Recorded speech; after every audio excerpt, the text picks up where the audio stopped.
Live from the Space Coast of Florida, Lucy is on the ground but headed towards some asteroids. And this is NASA's launch coverage of the Lucy mission.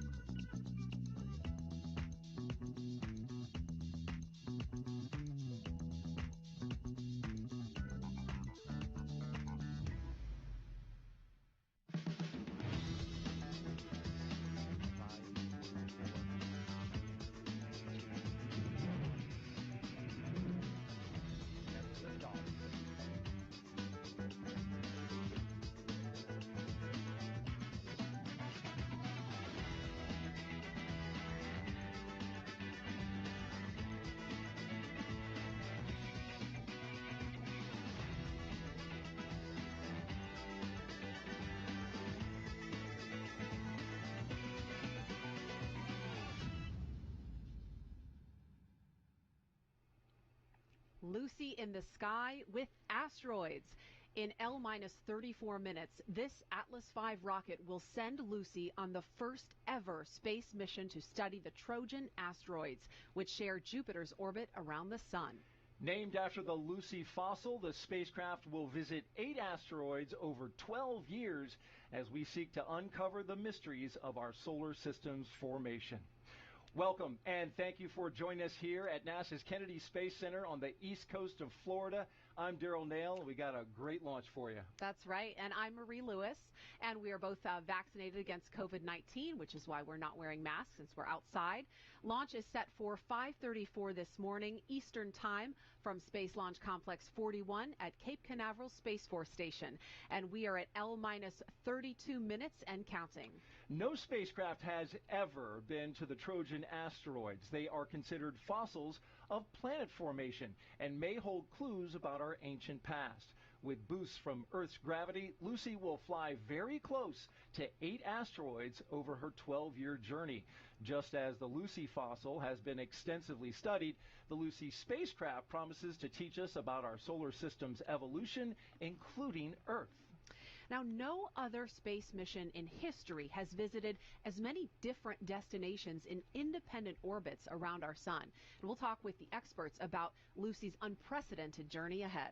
That's right, and we'll also hear from the man who discovered the ancient Lucy fossil in Ethiopia in 1974. We'll learn about a special time capsule associated with this mission. Plus, we'll hear directly from the scientists who've spent years working towards this day. And to help us tell their story, we have commentators at the United Launch Alliance Atlas Spaceflight Operations Center, or ASOC as we call it. We also have folks on the roof of that building and at a nearby viewing location. First, let's introduce you to the team of commentators who will be calling the launch today, NASA's Joshua Santora and Mick Waltman. Guys, how's it going over there? Hey, it's going almost unnervingly well. Everybody knock on wood. Start knocking on wood. But I'm joined here with Mick Waltman, the Chief of Fleet Systems Integrations.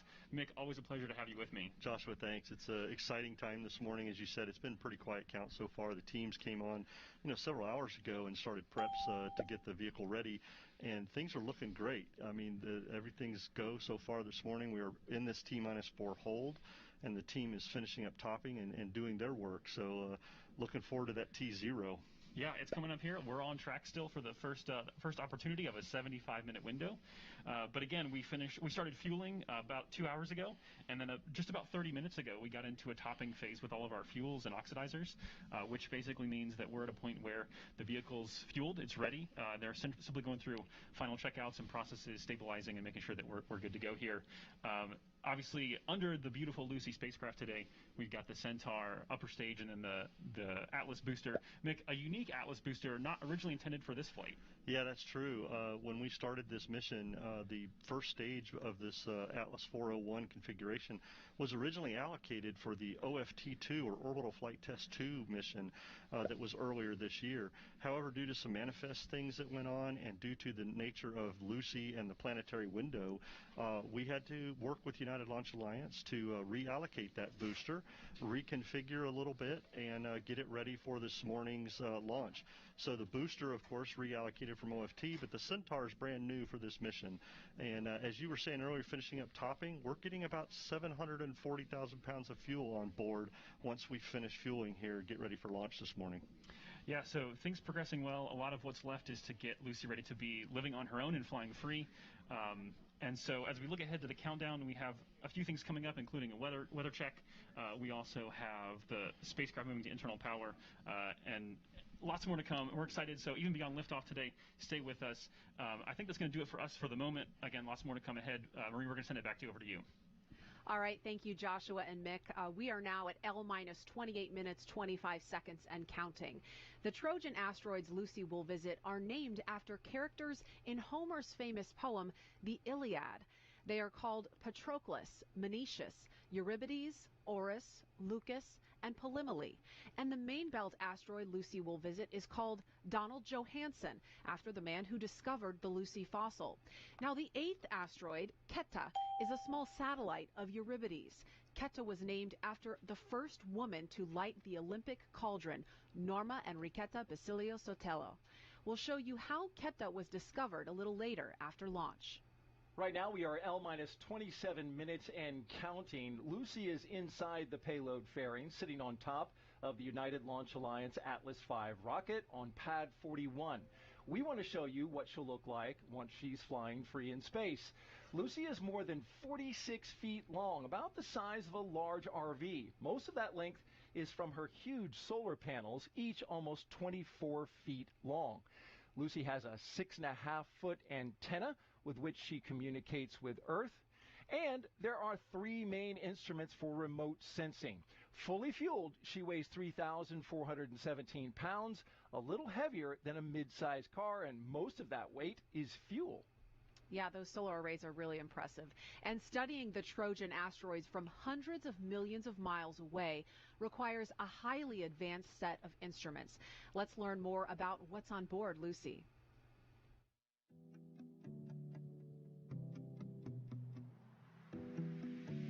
The Lucy spacecraft will be taking a journey where no other spacecraft has gone before, the Trojan asteroids.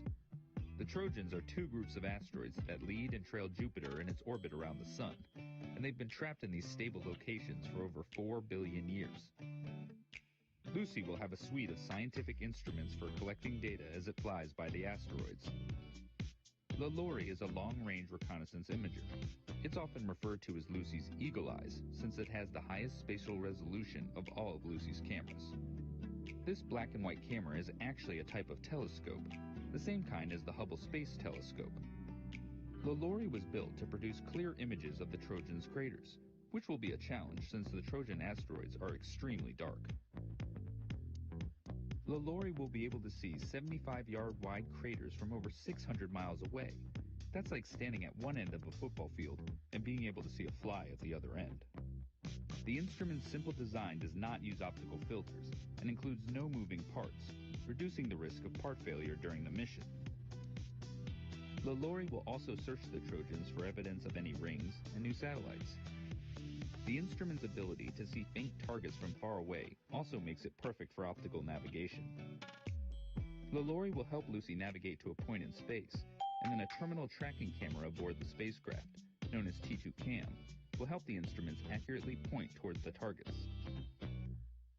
LTES is Lucy's thermal emission spectrometer, which detects far infrared radiation emitted by the asteroids due to how they are heated up by sunlight. LTES detects this radiation using a small telescope to focus the incoming energy onto a detector, similar to the way a remote thermometer works. So, LTES is not taking images, but rather temperature measurements at various points on the asteroid. This data will be combined so that scientists can get an understanding of its surface properties. LTES will examine the properties of the regolith on the surface by measuring thermal inertia, which is the measure of how slowly the asteroid heats up from sunlight and then releases that heat. By taking the temperature readings at different parts of the asteroid, the Lucy science team can measure the thermal inertia and figure out how much dust, sand, or rock is present on the asteroid's surface. That data will tell us a lot about how the asteroid was formed, providing insight into the history of our solar system. Lucy's LaRalph instrument will search the Trojans for organics, ices, and hydrated minerals, and will help determine the surface compositions of the asteroids. LaRalph is actually two instruments in one, and together they will measure and analyze the spectra of light absorbed and reflected by the asteroid. The first is a color visible imager, the Multispectral Visible Imaging Camera, or MVIC. It takes visible light color images of the Trojan asteroids. The second is an infrared imaging spectrometer, known as LISA, the Linear Etalon Imaging Spectral Array, which collects infrared spectra of the asteroids. Like LaLaurie, LaRalph does not have a focusing mechanism. Instead, it is designed to stay in focus despite the extreme temperature differences in space by being made almost entirely from a single block of aluminum. As you can see, the Lucy spacecraft has a large suite of tools to study the Trojan asteroids, which will help us better understand the formation of our solar system.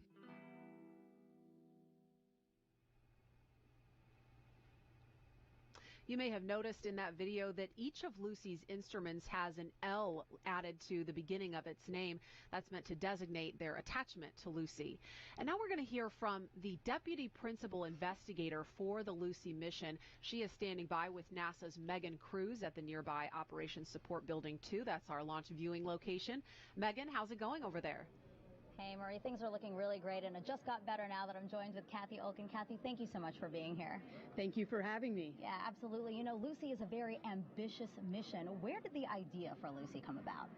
The idea for Lucy was really to explore the Trojan asteroids. The scientific community's been wanting to see these objects up close for a long time, and so we finally have a mission that's almost on its way. Yeah, this is really exciting, and I mean, the goal is to study how the outer planets formed, but why is that important for us to understand? Yeah, it's really important to understand solar system formation, to understand where we came from and how our solar system works. It used to be that we had a vision that the solar system was a very calm environment and that everything was very stable.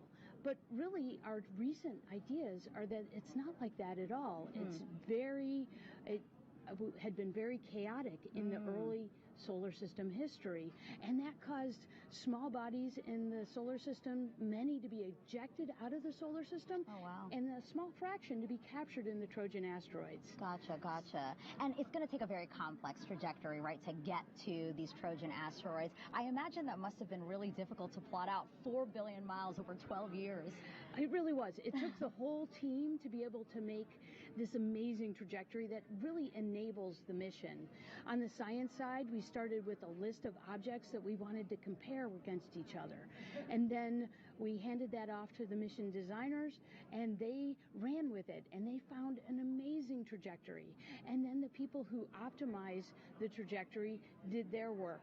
And so it's really effort from the whole team that got us this awesome trajectory. Perfect. And a quick last question, why 8 asteroids? That's a record-breaking number. It is a record-breaking number, and we really needed to go by 8 asteroids to really explore the diversity of these objects.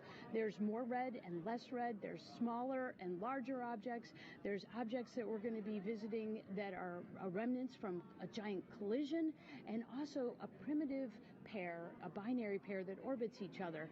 So in order to make all those comparisons, we needed to go past 8 asteroids. Kathy, thank you so much. It sounds so exciting, and honestly, we're so lucky because the weather looks so great right now, right, Daryl?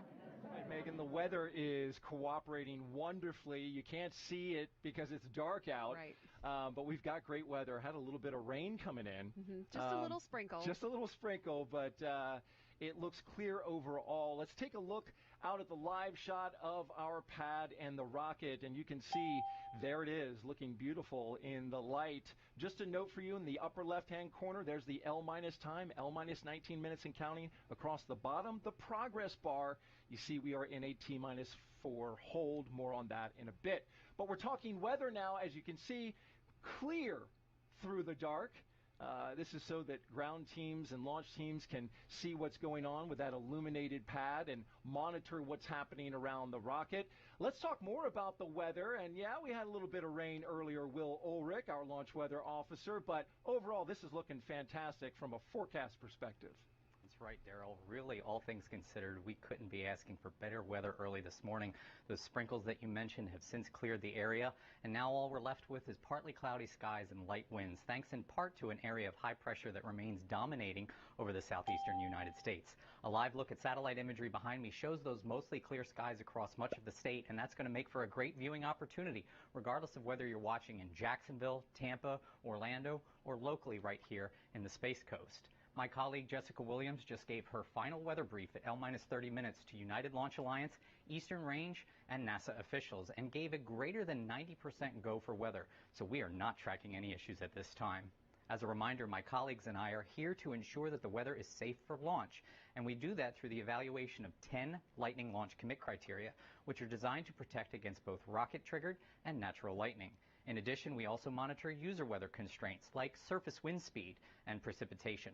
And while things are looking really good for launch this morning, should we need to utilize tomorrow's backup window, we do anticipate conditions deteriorating as we see a cold front move through the region. But let's not worry about that right now, because conditions are looking great.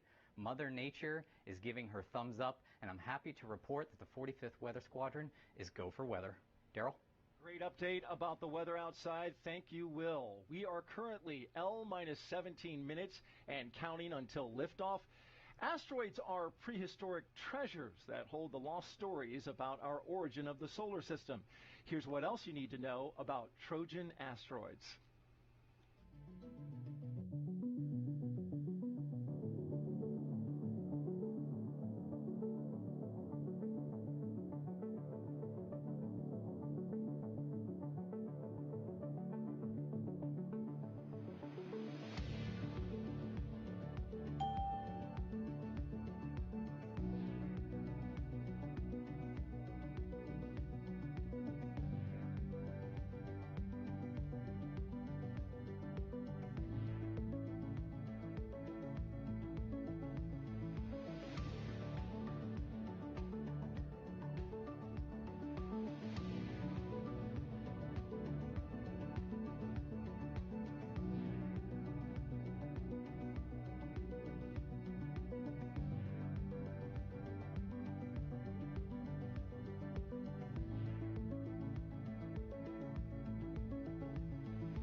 This mission is such an incredible opportunity and one of the many missions aimed at asteroid research right now. Let's head back out to NASA's Megan Cruz, who is with the head of NASA science missions. Megan. I am, Daryl. Joining us right now is Dr. Thomas Zurbuchen. He's the Associate Administrator for NASA's Science Mission Directorate. Good to have you here this morning. I'm so glad to be here. What an exciting morning. It is, and I'm so glad you're here because I got to ask you a question. You know, first off, tell me a little bit about the Science Mission Directorate. What's the goal there? Well, so we're the organization at NASA that does all science, you know, and it, of course, is planetary science, just like we're launching today. It's also astrophysics. I just got a picture of the James Webb Space Telescope that in the crate there in Kourou getting ready for launch, and then it's the earth science, heliophysics, also biological and physical sciences. That's all the science we do at the agency. Just an amazing amount. Yeah, and when you became Associate Administrator of the Science Mission Directorate, Lucy was the first mission you selected. Why is that? Well, so the timing was there. We had 5 mission candidates, and I have to tell you, it was the first. It's one of these amazing decisions, and of course, many people helped with that. But I looked at this, and this orbit and science was so compelling. I said, we gotta fly this. Yeah, the trajectory is amazing. I mean, the fact that we've been able to figure out how to get to the Trojan asteroids in relatively a short amount of time. What do you think about that? Well, I mean, it's so innovative, right? I mean, we actually, the science community had said, we want to do this, but we want to spend $500 million or $1 billion more than this team proposed. That's like, this is good money. Let's go do this. It's really innovative. Mm-hmm. Absolutely. And how does Lucy tie into NASA's overall asteroid research that's going on right now? Well, we're really starting a decade of asteroid science, right? We're launching in 23 OSIRIS-REx is bringing back the samples of Bennu down kind of in Utah. We'll come down there. Next year, we're going to be here again and launch Psyche. And just later this year, we're going to launch DART, which is the first collision experiment trying to really deflect a potentially threatening asteroid. So for us, it's many parts. And of course, at the heart of it, Lucy, is just absolutely a mission of discovery. Yeah, we're really doing a lot of amazing things, and I think that you have a lot to do with that. So thank you so much, Dr. Zurbuchen. I really appreciate you being here today. Appreciate it, Megan. Thanks so much. Awesome. Daryl, back to you. All right, thank you, Megan. And we're just seconds away from the NASA Launch Manager poll, so let's get out to Joshua and Mick to pick it up. Guys? Hey, thanks, Daryl. Yes, things, again, proceeding really well. Appreciate the report from Will Ulrich, because the weather is always the other side of the coin, right?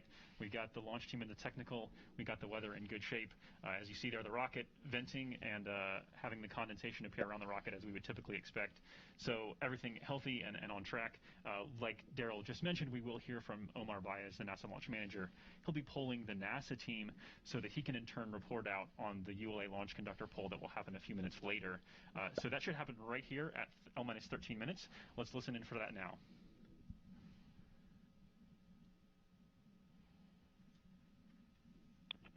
This is the NLM on the NLMnet, just providing an update. The range did notify us that one side of the JDMTA command site. Hey, so let's go ahead and we're going to step away from that for now, and we're going to, obviously there's something developing there. We were expecting to get that poll, and so we want to be respectful of what's happening there. The technical data, we're not sure that that's going to be approved for release, so obviously we'll be standing by to pay attention to that and give you updates as we understand more, but do want to kind of get back on track with talking about the, we are hearing that we think Omar is going to pick up with this poll. Coming up now. NASA CE, go. SMA? SMA, go. SMD? SMD, go. NASA Mission Manager? NASA Mission Manager, go. LSP? LSP is go. Copy that. The NASA team's ready to release the hold at T-minus 4 minutes. Yeah, so Joshua, what we heard there from NASA Launch Manager Omar Baez is he was basically just briefing his NASA team and spacecraft customer of an issue that the team, that the range had notified them of with one of their downrange assets. It looks like it was partially mission capable today. The team accepted that, and they are ready to move forward, as you heard in the poll, that all systems are go for the NASA side. And we'll be picking that up as Launch Conductor Scott Barney does his poll here in a little bit. Yeah, always a lot of things in play. We will continue to track that. Again, a great sign that the team was able to work through that and approve to move forward. So we'll be back in a few minutes bringing you the final steps of the countdown and a report up as we transition Lucy into internal power. But for now, Daryl, back to you.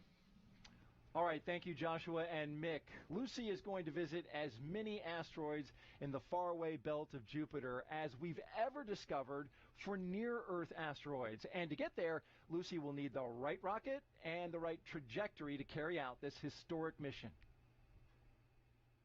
We headed out to ULA's Vertical Integration Facility, where inside we were awestruck after walking onto a platform 18 stories above the ground, because just a few feet away was the Lucy spacecraft, inside its protective fairing and on top of an Atlas V rocket.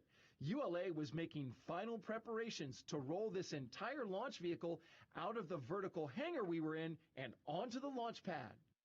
Jermaine Oliver, good to see you, my man. You too. Hey, thanks for coming out here and telling us about this flight trajectory and all the fun facts about Lucy going up into space. It's my pleasure. So, Jermaine, you are a flight design analyst with Launch Services Program. You know this flight pretty well. Tell me first about why we're launching at this specific time of year. We're trying to rendezvous with two different sets of asteroids that are on the Jupiter line, Jupiter orbit. So in order to do that, you have to launch at a particular time to line up where the asteroids are going to be at, because if you don't, you'll either get there too early or get there too late. Can you believe how close we're standing here next to this spacecraft? I've never been this close before. This is great. Let me ask you about this fairing. What's its purpose? The fairing purpose is to encapsulate the satellite throughout the time it's going through the atmosphere until it gets into space. So let's talk a little bit about the orbit. So this spacecraft is going out 530 million miles away from the sun. That's far, and it takes a careful orbit to get there. Yes, what happens is you have to use Earth gravity assist to slingshot yourself to each of the different asteroid Trojans. So Lucy weighs about the same weight as a mid-sized vehicle, 3,400 pounds or so. Yeah. So it's pretty heavy. What kind of thrust does this rocket need to get it up off the ground and into space? Max thrust on this particular rocket is about 930,000 pounds of thrust, and to get Lucy on a trajectory that's going about maybe 27,000, 28,000 miles per hour. Tell me about this rocket configuration, the Atlas 401. It's just a 4-meter fairing that works great for this mission because given the spacecraft's weight about 1,500 kilograms and where it's going, the energy that it's going to, this particular rocket fits perfectly with it. I'm really excited about the journey as it begins right here, right now, with this entire rocket and spacecraft rolling out to the pad. That's pretty cool. Yes, it is. I've never seen it before, actually. I'm excited to see how this goes today. You want to jump on and ride with the MLP? Oh, no, thank you. I'm fine. You don't pass on that? I'm okay. Okay. Oh, look there. It's moving. Check it out.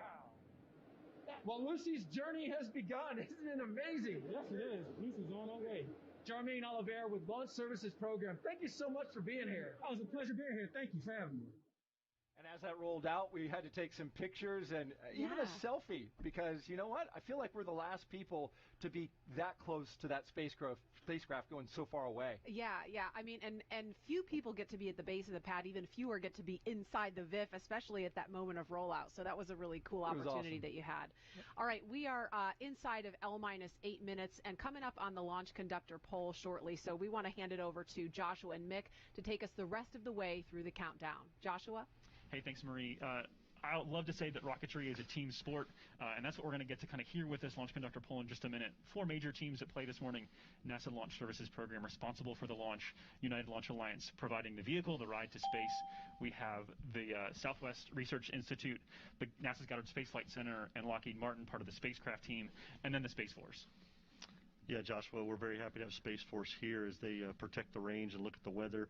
They're also responsible for vehicle and personnel safety today. Status check to proceed with terminal count. Atlas systems, propulsion. Go. Hydraulics. Go. Pneumatics. Go. LO2. Go. Water. Go. Sensor systems, propulsion. Behind. Go. Pneumatics. Go. LO2. Go. LH2. Go. HASGAS. Go. Electrical systems, airborne. Go. Ground. Go. Facility. Go. RFFTS. Go. Flight control. Go. GCQ. Go. Operations support. Go. COM. Go. Umbilicals. Go. ECS. Go. Red line monitor. Go. Quality. Go. Op safety manager. Go. ULA safety officer. Go. Vehicle system engineer. Go. Anomaly chief. Go. Range coordinator. Clear to proceed. Launch director. You have permission to launch. Proceeding with the count. ALC. Verify T0 is set for 0934 Zulu. Verified. So Joshua, a very successful poll there by launch conductor Scott Barney. As you also heard, we verified that T0 is set for 0934 Zulu time. That's 534 local. Very happy to hear everybody green and go, and in particular, our friends at the range there, our Space Force friends, gave a clear for the range today. That's awesome. They're doing their job not only with weather but the safety. We also heard a little earlier in the count this morning that the range reported there are no COLAs this morning, which are collision avoidance assessments. So we are good for our first initial part of the launch window this morning, 5:34. All steps are complete prior to terminal count. Yeah, big thanks to the Space Launch Delta 45 folks for all their support. So looking ahead to terminal count, we just heard the call that the spacecraft is configured for flight. That includes being transitioned to internal power. And then, like I mentioned before, the next few steps are all about getting the launch vehicle and the spacecraft able to live on their own. So those are the things coming up here. We do have this release of the built-in hold. The eagle-eyed viewers that can see behind us might have noticed that there's a clock sitting at T-minus 4 minutes and holding. It's been that way for our entire show so far. That will then sync up with our L clock you see on screen at this moment, and those will count towards 0 together. Again, everything looking great for liftoff on time here at 5:34. Yeah, Joshua, as we come out of this hold, what's very impressive this morning is this Atlas 401. We heard Jarmaine talk about it. It's a 401 configuration, a 4-meter fairing, 0 solids on it, and 1 single Centaur engine on the second stage. This is a great configuration for the Lucy mission. It is the most common flown configuration by United Launch Alliance, and this will be the 89th Atlas V launching, so we're very proud of that. 2, 1, mark. And there we go. The clocks are released, so we are ticking down here towards liftoff. Ground pyros enabled. Yeah, we'll hear the team securing a lot of their things, getting their final configurations in place, and making sure the rocket is ready for a T0 liftoff this morning. So the team will be working very quickly. Yeah, and opposed to the missions that we might be used to with where we're hitting a low Earth orbit trajectory, this one is going into deep space, and so we'll be exceeding escape velocity of Earth this morning. So that's up and over 25,000 miles per hour. We know that over the course of Lucy's mission, she will get up to about 400,000 miles per hour. So very, very fast with all those Earth gravity assists. And for those that are in the physical area, you'll also notice that this rocket will take a little bit more of a southern track than we're typically used to seeing. We usually see rockets take off more towards the northeast. This one will move a little bit more towards the southeast than is typical. Yeah, and with that southerly trajectory, people ought to be able to see some great things with the weather the way it is today. 3 minutes.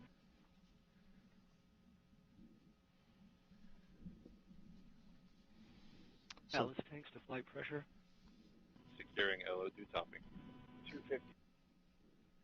FTS internal.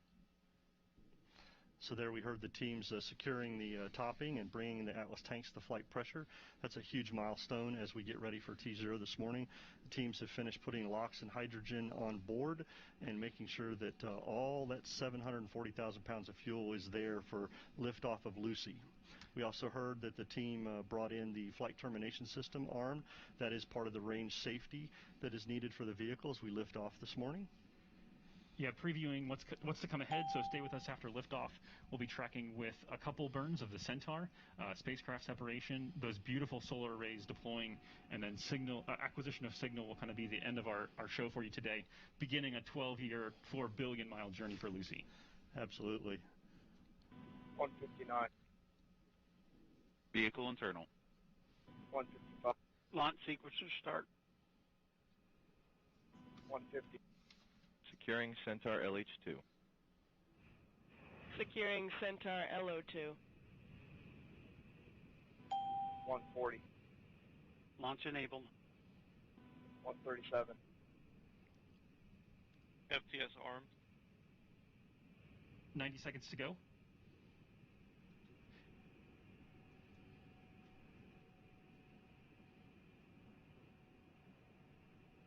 120. OCU's armed. SCS count started.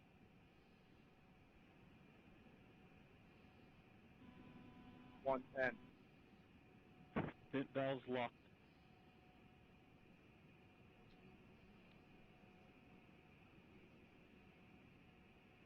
One minute. Rock, report range status. Range green. All right, so stay with us again after liftoff. We'll also have the voice chiming in from Rob Kesselman from ULA. He'll be providing the launch vehicle ascent data.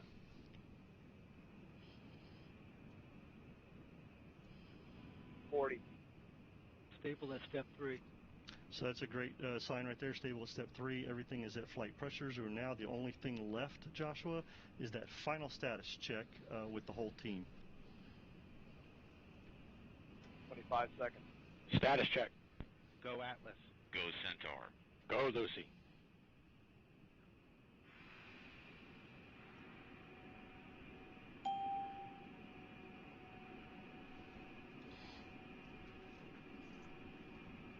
Seven, 6, 5, 4, 3, 2, 1, 0. Liftoff. Atlas V takes flight, sending Lucy to uncover the fossils of our solar system. Tower clear.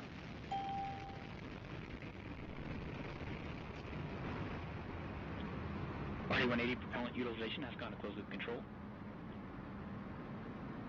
The vehicle has begun the pitch yaw roll maneuver.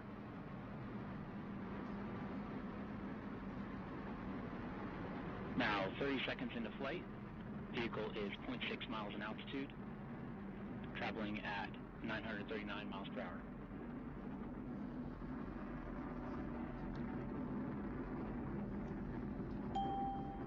RD-180 performance continues to look good at this time. Engine pump speeds and injector pressures are in family for this thrust level.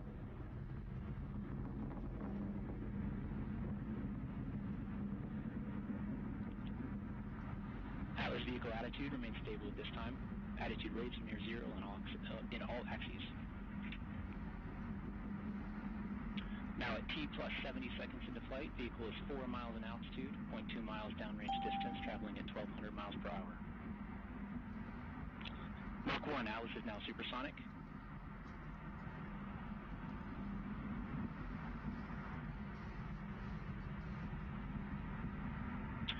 Vehicle is now passing through max Q, maximum dynamic pressure.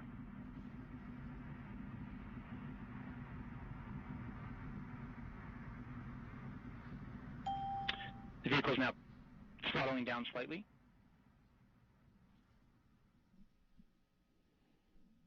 RD-180 engine parameters continue to look nominal after the prior adjustment to the thrust level.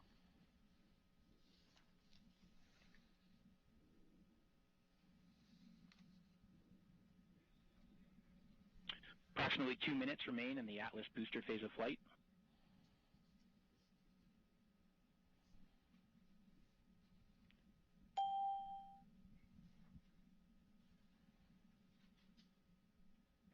The Atlas V rocket weighs now just 1/2 of what it did at launch, burning propellant at a rate of 2,600 pounds per second. Vehicle is now executing closed-loop steering.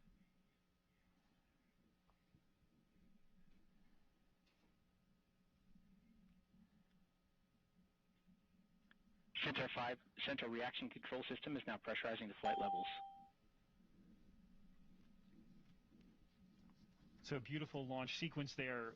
We do have another minute and a half or so to go with the booster in operation, getting Lucy. We're now just under 3 minutes into flight. Atlas is 33 miles in altitude, 59 miles downrange distance, traveling at 5,600 miles per hour.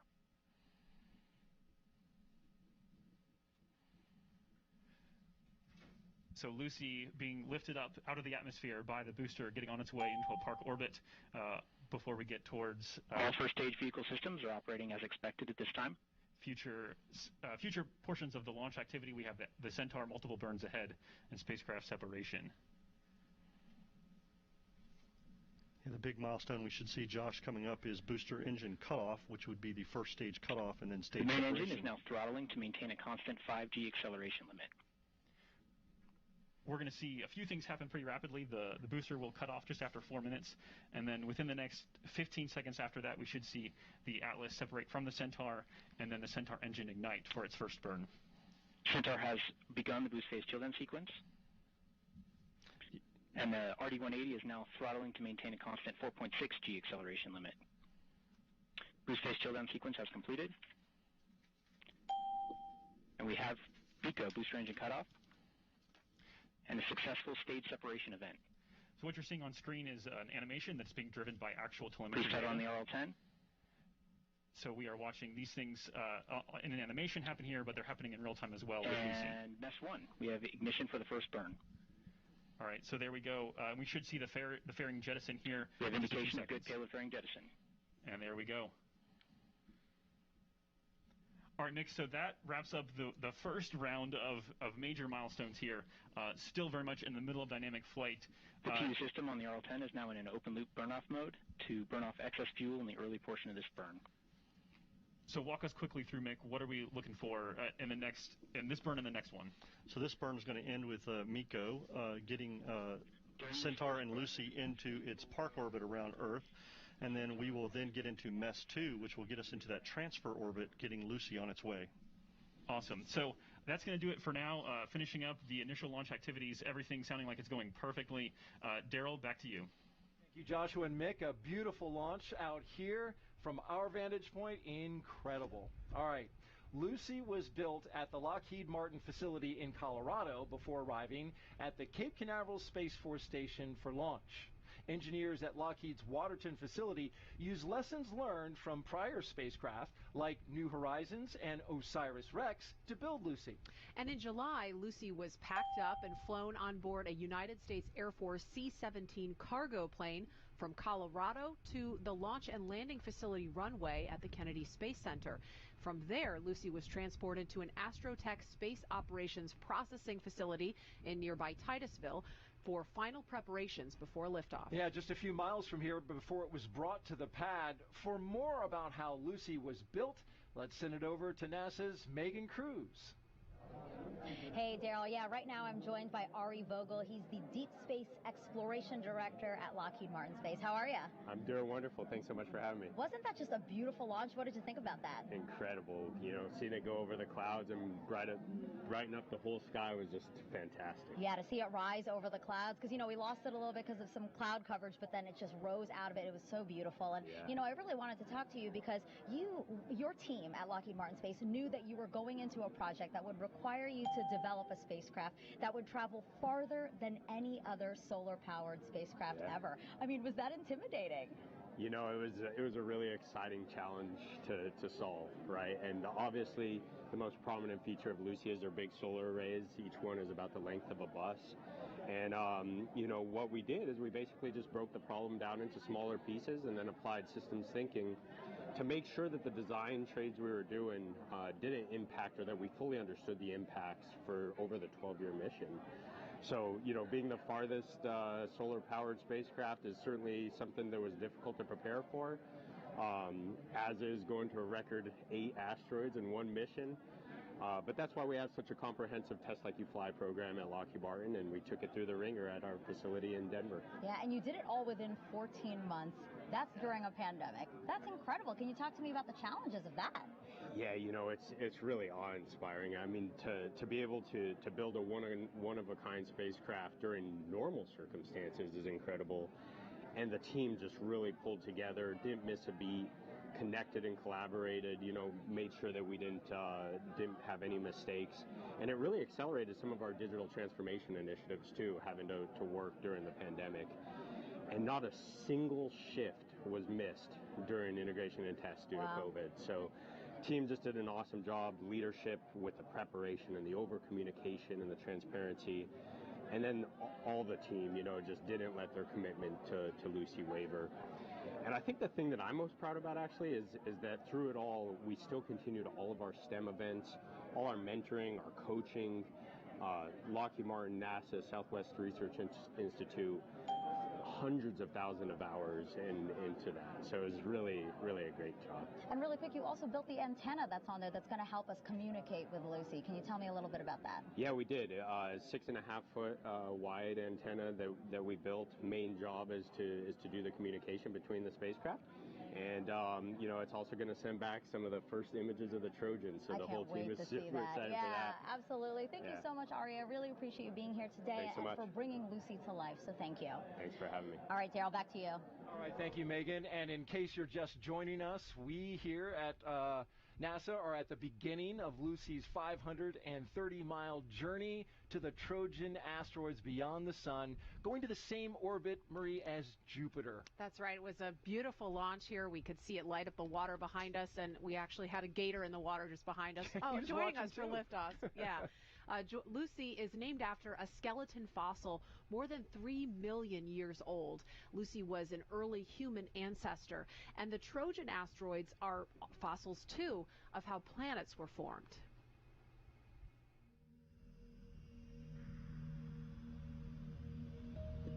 Beyond the asteroid belt are fossils of planet formation, known as the Trojan asteroids.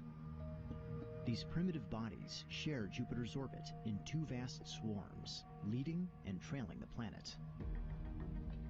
Now, NASA is preparing to visit 7 asteroids, embarking on a 12-year odyssey that will span Jupiter's orbit. One mission will explore these objects for the first time.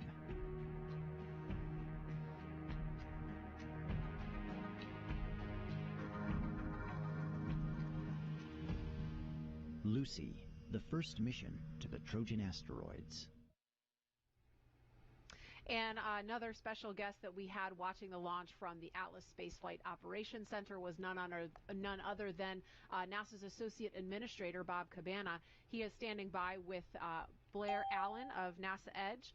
Actually, they're telling me that we lost audio with that group, so we will come back to that if we can, but while they try to work out their audio issues. But Daryl, we had a really unmatched view of launch here. It was just spectacular. Yeah, it was incredible because we're sitting, you can't really tell, but this behind us is the Kennedy Basin, right, the turn basin where they've brought in, the space shuttle main tank, as well as just recently the core stage for the Artemis rocket, which is in the VAB right now getting stacked. You're looking at the flight of Centaur and Lucy. We are L plus 11 minutes and 26 seconds as we cruise along, and we want to talk a little bit now about the message that Lucy is going to be sending. That's right. Lucy is carrying something on board. Aside from her scientific instruments, she's got something a little more philosophical. There is actually a plaque affixed to the side of the Lucy spacecraft, and it contains quotes and messages from artists, poets, and thought leaders. And the plaque is meant to serve as a time capsule of sorts for our own descendants. You see, after Lucy's 12-year mission is complete, the spacecraft will remain on a stable orbit, traveling back and forth between the Earth and the Trojan asteroids for perhaps hundreds of thousands of years. And one day, in the distant future, our descendants may be able to retrieve Lucy. There it is, the plaque you can see on the side of the spacecraft. Wow. This was before Lucy was packed inside the payload fairing. But this is meant to be a relic for our descendants of the early days of humanity's exploration of the solar system. And when they do, they will see some great messages. We'll see those. We'll talk more about those in just a couple of minutes. We actually we do have it. Yeah. So this is a representation. It's hidden a little bit behind your computer, Daryl. Oh, yeah, let me get that down. Thank you. But this is the actual plaque on the spacecraft is about a tenth of the size of this, so this is blown up. Yeah. But it's got a diagram on it. This shows the positions of the planets as they are today on the day of the Lucy launch. That's right, and there are some great quotes. You mentioned some of the great philosophers and thought leaders over time. Down at the bottom left, you can see that one there is from Albert Einstein. The important thing is to never stop questioning. And then in the middle, we've got the Beatles. In fact, every single Beatle is here, including John Lennon. And he says, we'll all shine on like the moon and the stars and the sun. And then up here at the top, actually right here on the far right, we've got Amanda Gorman, who just came to recent fame at the presidential inauguration. And she actually wrote this poem specifically for Lucy. And there's a great quote in here. She says, hope implores us, may the ancient study and the uncompromising core of us to keep rising for an earth more than worth fighting for. Great words from a young poet. Yeah, she's an amazing poet. Just blows me away. We are going to now get a look at some more of the messages that we intend to leave behind for our descendants. Take a look.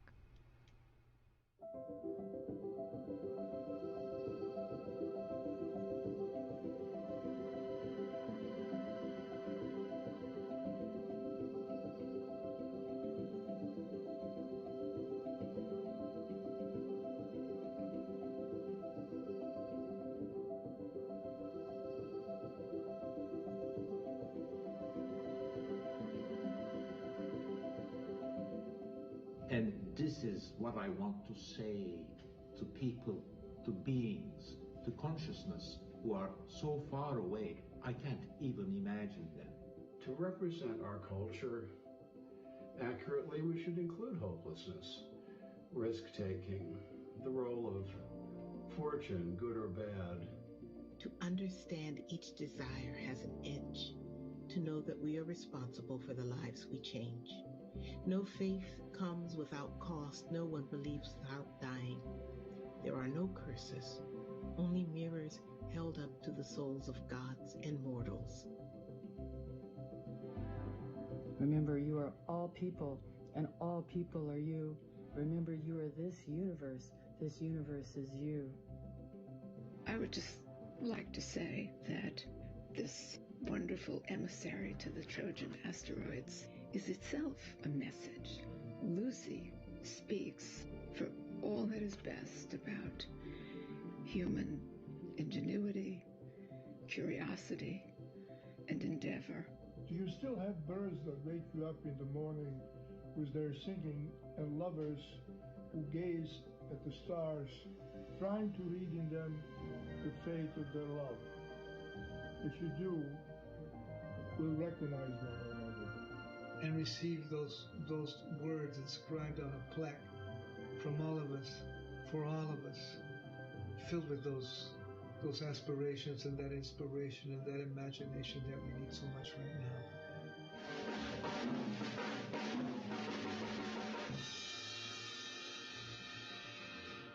A little noisy, but I'm so excited. Lucy is going back in the sky with diamonds. Johnny will love that. Anyway, if you meet anyone up there, Lucy, give them peace and love from me.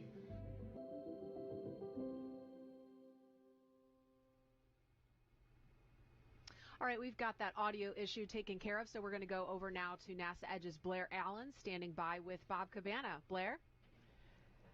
Thanks so much, Marie. Yeah, sorry about the technical difficulties. You know, the launch was so impressive, even our gear was affected. But Bob, it's really impressive to see this launch this morning. Tell us, how is it from your perspective? Well, first off, from my perspective, I got my very own NASA Edge microphone. I'm just elated. Now, Blair, you know, anytime you see a rocket ship leave planet Earth, it is an experience. It's a feast for the senses, sight, sound, and feel. It's emotional. And having Lucy on board, I mean, this is the coolest darn mission, going to the Trojan asteroids, looking back at the beginning of our universe 5 billion years ago, absolutely amazing. And that's kind of what's impressive. I mean, we're talking about this important science mission, but here at Kennedy, we've had 24 launches so far. What's going on? Well, I tell you, first off, I could not be more proud of our NASA team, our contractor civil service team that has persevered through this pandemic, not missing a beat, you know, making all our missions. I mean, we've launched humans to the International Space Station for the first time since the end of the shuttle program during it. We've launched Perseverance to Mars. You know, we're getting ready to launch James Webb here in December. That's going to be amazing. And getting Lucy off on time. You know, if we didn't get off in this launch window, we're talking another year before we launch. Yeah, and that is impressive to see how things came together so perfectly. But tell us a little bit about what's coming down the pike. We've seen a lot of things happen here at Kennedy and lots of things to look forward to. Well, absolutely. You know, I mean, first off, from a science mission point of view, of course, next month we're going out to the West Coast for DART. Then we're coming back here in December for IXPE. In December, down in French Guiana, we're launching James Webb. What an amazing telescope that's going to be. A 21-foot mirror, you know, and then a solar shield, a sun shield the size of a tennis court. You know, they talk about the 9 minutes of terror landing on Mars. Right. We're talking 4 weeks of nail biting as that thing unfolds. But to look back 13.5 billion years, almost to the beginning of our universe, you know, 350 million years from the beginning. It's going to be amazing. And then over in the vehicle assembly building over there in High Bay 3, stacked up, is that awesome Space Launch System, that Boeing core stage with the Northrop Grumman solids and those 4 Aerojet Rocketdyne RS-25s. The Orion spacecraft rolls over here on the 19th, stacked on top. It's going out to the pad for a wet dress rehearsal, and then we're going to launch it to the moon. We're going to do that first test flight without crew in preparation for going back to the moon in a sustainable way so that we can go on to Mars. Just so much going on. I love it. Thank you so much for being on the show. From Center Director now to NASA Administrator, back to you, Marie. Great things here at NASA. All right, thank you, Blair. One of the asteroids Lucy will visit, Euripides, has already given researchers a recent surprise revealed by the Hubble Space Telescope. Take a look. On January 9th, 2020, NASA's Lucy mission team revealed that the spacecraft would be visiting not 7 asteroids as planned, but 8. As it turns out, Euripides, one of the Trojan asteroids along Lucy's path, has a small satellite or moonlet orbiting it. Finding these tiny new worlds before Lucy is launched in 2021 means that the team can investigate their orbits and plan for more detailed follow-up observations during flybys. Dr. Keith Knoll and other Lucy Science team members have been using the Hubble Space Telescope to search for satellites and rings around Lucy's targets. This can be challenging, since the raw images are often filled with bumps, blobs, and diffraction spikes. The Lucy team didn't see any evidence of a new satellite until November 2019. After experimenting with the brightness and contrast on the Hubble images, Dr. Knoll saw a peculiar faint spot near the much brighter Euripides. Dr. Mike Brown, another team member, noticed the spot showed up in a slightly different position on another set of Hubble images taken 2 days later. This change suggested that the spot was an orbiting satellite. The team went back to Hubble and got 3 more chances to make observations of the possible new satellite. On the first 2 tries, the little moonlet was nowhere to be found. But on the 3rd observation, on January 3rd, 2020, they found the possible new satellite again. It was clearly visible next to Euripides, which was over 6,000 times brighter. This huge difference in brightness suggests that the satellite is less than 1 kilometer in diameter, very small compared to Euripides at 64 kilometers. With a few more Hubble observations, the team pinned down the new satellite's orbit, and they proposed a name. The International Astronomical Union approved, and from now on the little satellite will be known as Ketta, after Enriqueta Basilio, the first woman to light the Olympic cauldron. Evidence indicates that the Trojan asteroid Euripides is the largest fragment from a massive asteroid collision that happened billions of years ago. It is possible that the new satellite Ketta is a remnant of that catastrophic event. Whether with Hubble or with the Lucy spacecraft's flyby, each observation enriches our understanding about the Trojan asteroid's formation and Euripides' relationship with its newly discovered companion. The discovery of this new moonlet around the Trojan asteroid Euripides is just a preview of the incredible scientific knowledge that will be captured by the Lucy mission as it explores this area of our solar system. All right, our next guest is one of the great minds behind the mighty Atlas V, which just had another spectacular launch here. He's standing by with Franklin Fitzgerald from NASA Edge over at the ASOC. Franklin? Yeah, thanks, Marie. I'm here with Scott Messer, ULA Program Manager. Scott, how did the launch go from ULA's perspective? Well, it was near perfect so far. We never claim success until we separate and get the spacecraft where it wants to be, but so far the first stage was great. The countdown was very quiet, and it's a beautiful launch so far. Great to hear. This is a mission unlike any other before it. Can you tell us exactly how unique the trajectory was for the Atlas V on this mission?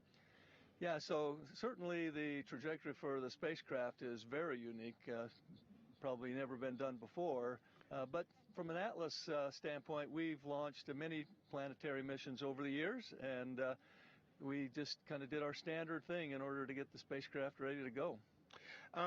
You know, getting ready for this mission through COVID was a challenge for, I know, many people.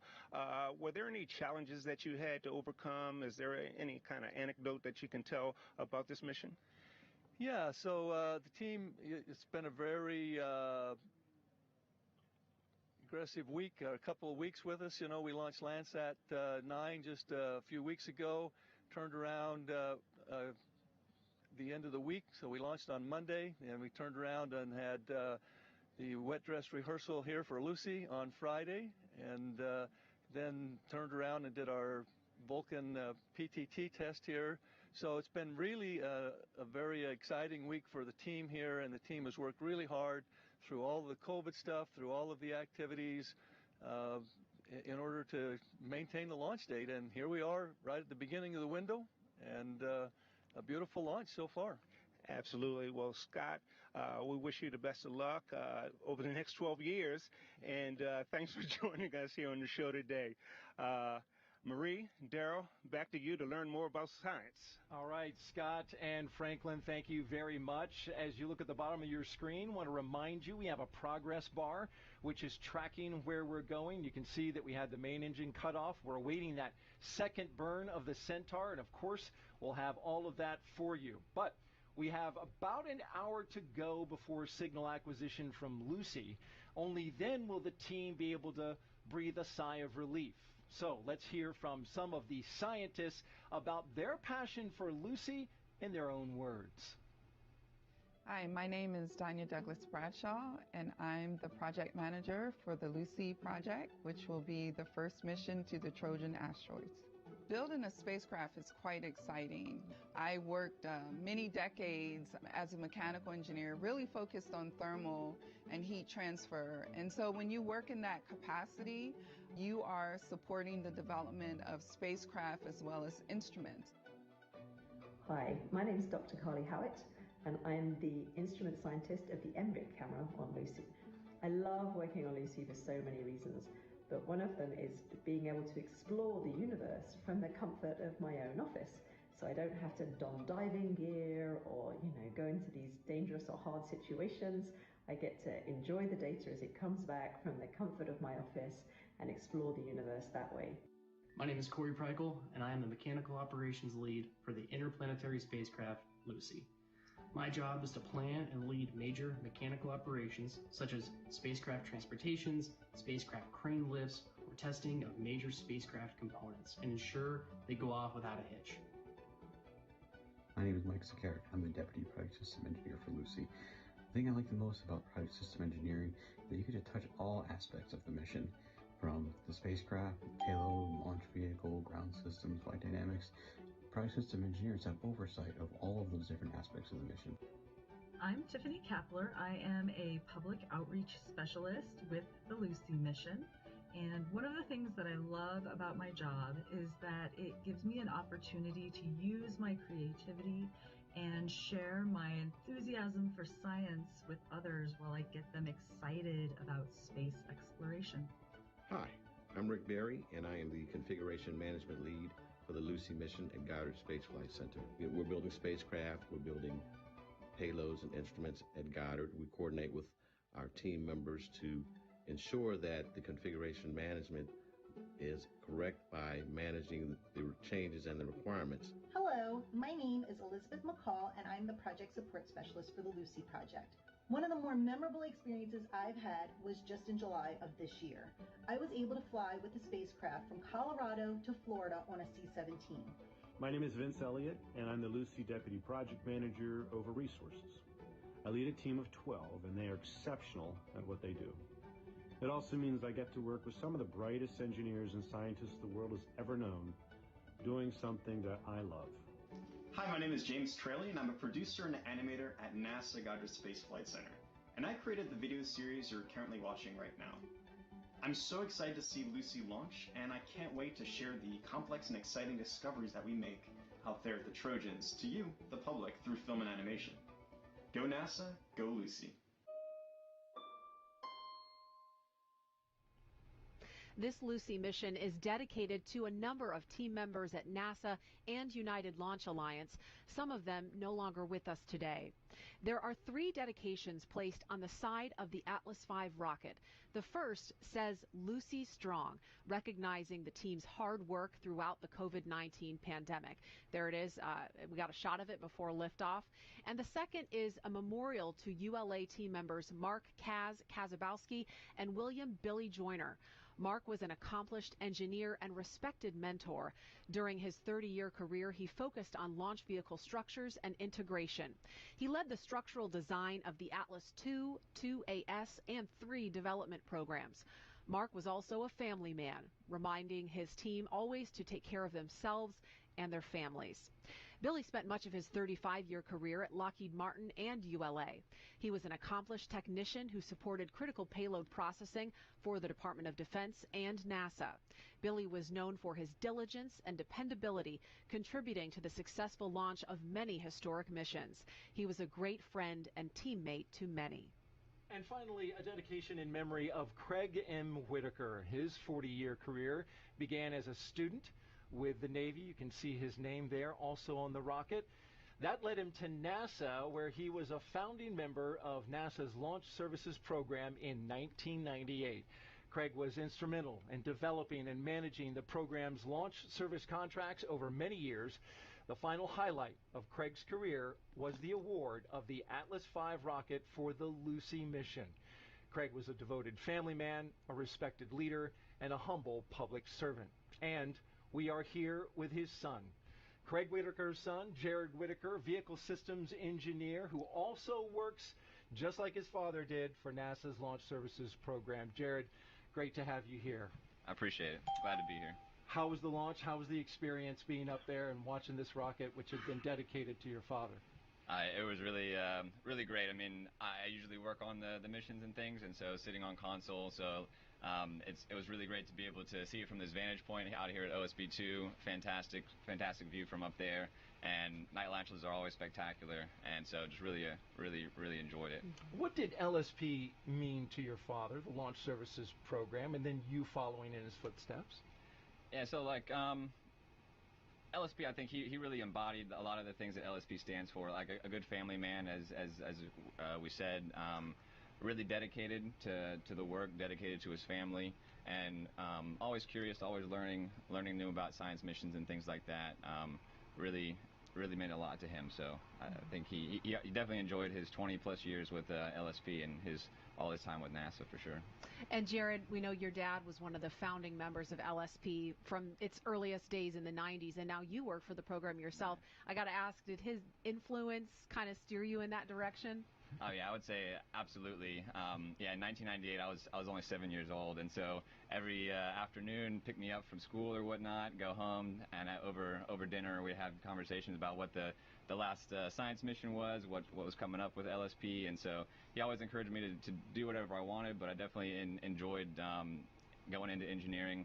And I ended up coming to LSP. I think in my heart I always knew I was gonna end up with LSP, and I'm very glad I did. And so enjoyed the couple of years we got to work together and share more from the business side from him and more from the engineering side from me. It was a nice give and take. So really enjoyed our time for sure. Yeah, and glad you got to actually enjoy it as a spectator for a change instead of working. It was very relaxing. It was nice. Yeah, great. And there was some overlap between you and your father at LSP?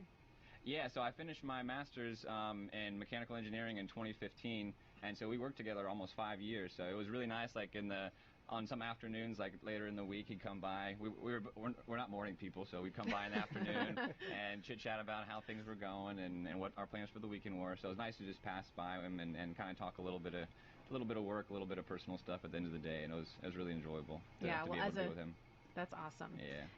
As a non-morning person myself, I used to be. I appreciate you getting up early with us. It was well worth it. Well worth it. Thank you so much, Jared. Thank you all. Thank you. All right. Thank you for being here. All right. Learning what an asteroid is made of without coming into contact with it takes the right scientific instruments. We'll talk about that in a moment. But first, let's check in with Megan Cruz on top of OSB2 with another program scientist. Megan.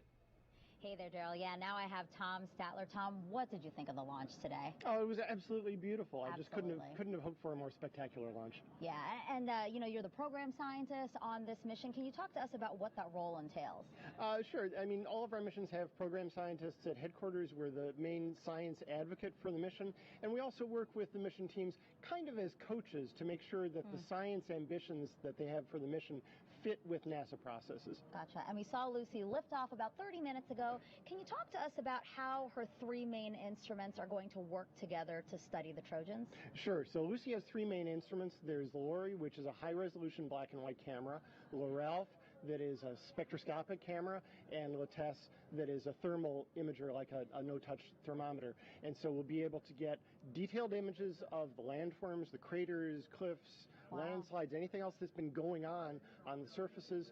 Lorelf will be able to tell us about composition, so we'll get an indication of the mineralogy, the chemical composition, and Latesse will tell us from the temperature readings, what's the texture of the surface? Is it rocky? Is it sandy? Is it gravelly? They'll all work together to tell us what's going on these asteroids. Wow, without even landing on them, that's amazing. And we know that Lucy was named after the Lucy fossil. The Lucy fossil was named after the Beatles song, Lucy in the Sky with Diamonds. And actually, Lucy has a diamond on board. Can you talk to us about that? It does. So the Latesse instrument, that touchless thermometer, is an interferometer, and people who are into instrumentation know what that means. But in an interferometer, you need to divide the incoming light into two paths, and so you need a device, an optical device called a beam splitter. And one of the best ways to make a beam splitter is to make it out of synthetic diamond. So there is a synthetic diamond, not a natural diamond. It's a pretty big one. I understand it's about 20 carats, which would make a big piece of jewelry. Diamond ring. But Yeah. it's an industrial piece of synthetic diamond that's really essential for getting these temperature readings on the surfaces of the Trojan asteroids. Awesome. And you're also the program scientist for DART. That's scheduled to launch next month. Can you tell us about that experiment? I can. Well, DART DART, like Lucy, is going to an asteroid, and that's where the similarity ends. Okay. Because DART, Lucy, of course, is going to the Trojan asteroids in the outer solar system, and DART is going to a near-Earth asteroid, not so much with the intent of studying it, but to demonstrate that we have the technological ability to be able to deflect an asteroid if we're ever in a situation where there's an asteroid on collision course with Earth. There is not one now. No known asteroid is on a collision course with Earth, and the asteroid that we're going to collide with deliberately with the DART spacecraft is not a danger to Earth, and there's nothing that we can do to make it a danger to the Earth. But we're going to test our ability to target an asteroid, to execute a kinetic impact, that is, run a spacecraft into it, and then we're going to test the asteroid's response to that impact. How much do we move it by, and how effective that will be to protect Earth in the future. Sounds like a movie. Strange, huh? No, maybe not with as dramatic a script as some of the past movies, but it'll be very exciting when we execute the kinetic impact and then get the data from ground-based telescopes afterwards that tells us what we actually accomplished. Great, Tom. Thank you so much. I appreciate you being here. Thank you, Marie, Megan. back to you. All right, thank you, Megan. If you're just joining us, we had a spectacular launch this morning in Florida. NASA's Lucy launched into the sky with a diamond, a pretty big one, it sounds like, apparently. About 36 minutes ago, and the spacecraft lifted off on a United Launch Alliance Atlas V rocket from Space Launch Complex 41 at Cape Canaveral Space Force Station. That was at 5:34 a.m. Eastern Time. And in just a little bit, we expect to hear confirmation of spacecraft separation. And there's a replay of the launch from this morning. A beautiful shot there as you see the Atlas V launching away from Space Launch Complex 41 here at the Cape Canaveral Space Force Station. It was a beautiful launch, and every launch is always a little different, right? We had some clouds up high, and it went behind them and then popped back out. Yeah. I love that. I love when it illuminates the clouds, because you don't, I mean, it's pitch dark behind us now, and so you don't even know they're there, and the rocket just lights up the entire sky, and it's stunning. It's like a sunrise. Wonderful. All right, the Lucy spacecraft, named after the early human fossil and the famous Beatles song, is just beginning a 12-year mission to uncover the mysteries of our outer solar system. Lucy shows us more. Lucy's long journey to space begins today, but her story actually started years ago. It took a team of scientists and engineers many years to plan where Lucy would go and what she would have to do. Then, Lucy's engineers had to build her out of individual parts and put her together like a puzzle. Lucy had to go through tough physical tests to prove she was mission ready. How are you holding up, Lucy? These are the vibration and acoustic tests to make sure that Lucy won't lose any screws during the shaky launch on a rocket. Lucy wasn't quite ready just yet. The engineers still had to be sure that she was prepared for the harsh environment of space. They chilled Lucy to freezing temperatures, then warmed her up to scalding hot temperatures in the thermal vacuum test. Sure, those tests weren't easy, but they prepared Lucy for the long adventure ahead. 1, 0, have ignition, and lift off.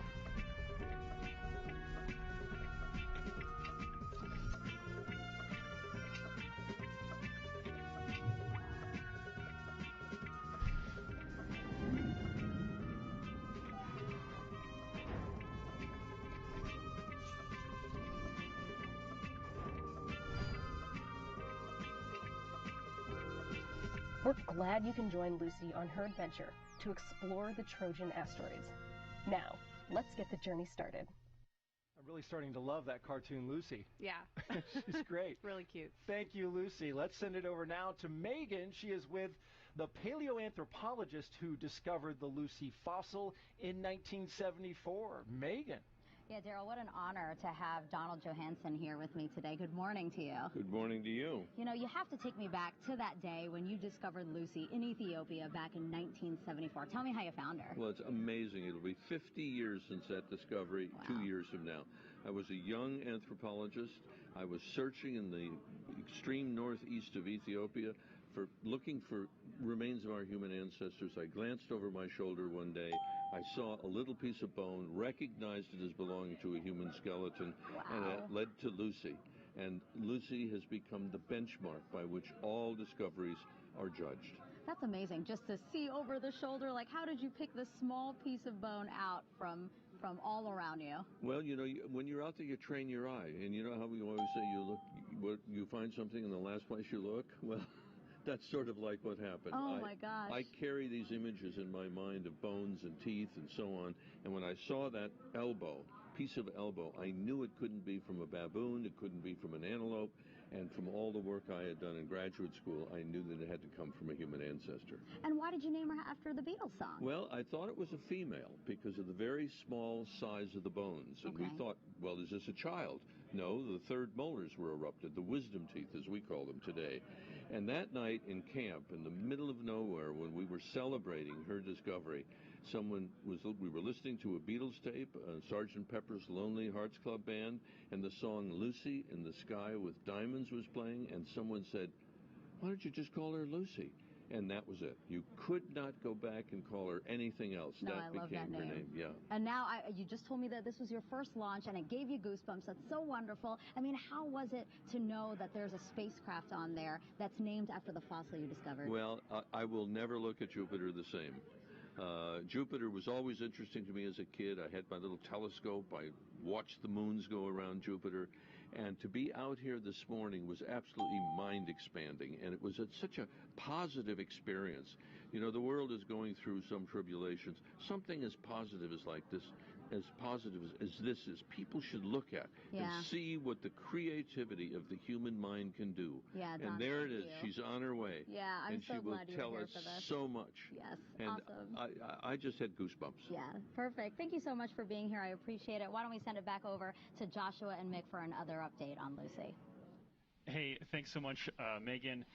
Unfortunately, we didn't quite fly over Ethiopia. We did fly over part of southern Africa on our way there, and we're in the middle now of the second burn of the Centaur. Mick, talk to us about what the second burn is. So main engine start did occur just a few minutes ago, and this will get Centaur and Lucy into its transfer orbit, leaving the park orbit around Earth, heading into that orbit, to get Lucy on her way to the Trojan asteroids. So very important burn. This will last about 6 minutes and to get her the velocity and everything she needs to go to get on her way to the Trojan asteroids. There you go. So just under about 4 minutes left in this burn. So going back today, we did kick off at 5:34 on the button and got a report pressures in the burn. From Storage bottle pressures look good.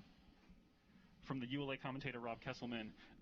ULA always expecting excellence, but he reported that the booster performed better than expected.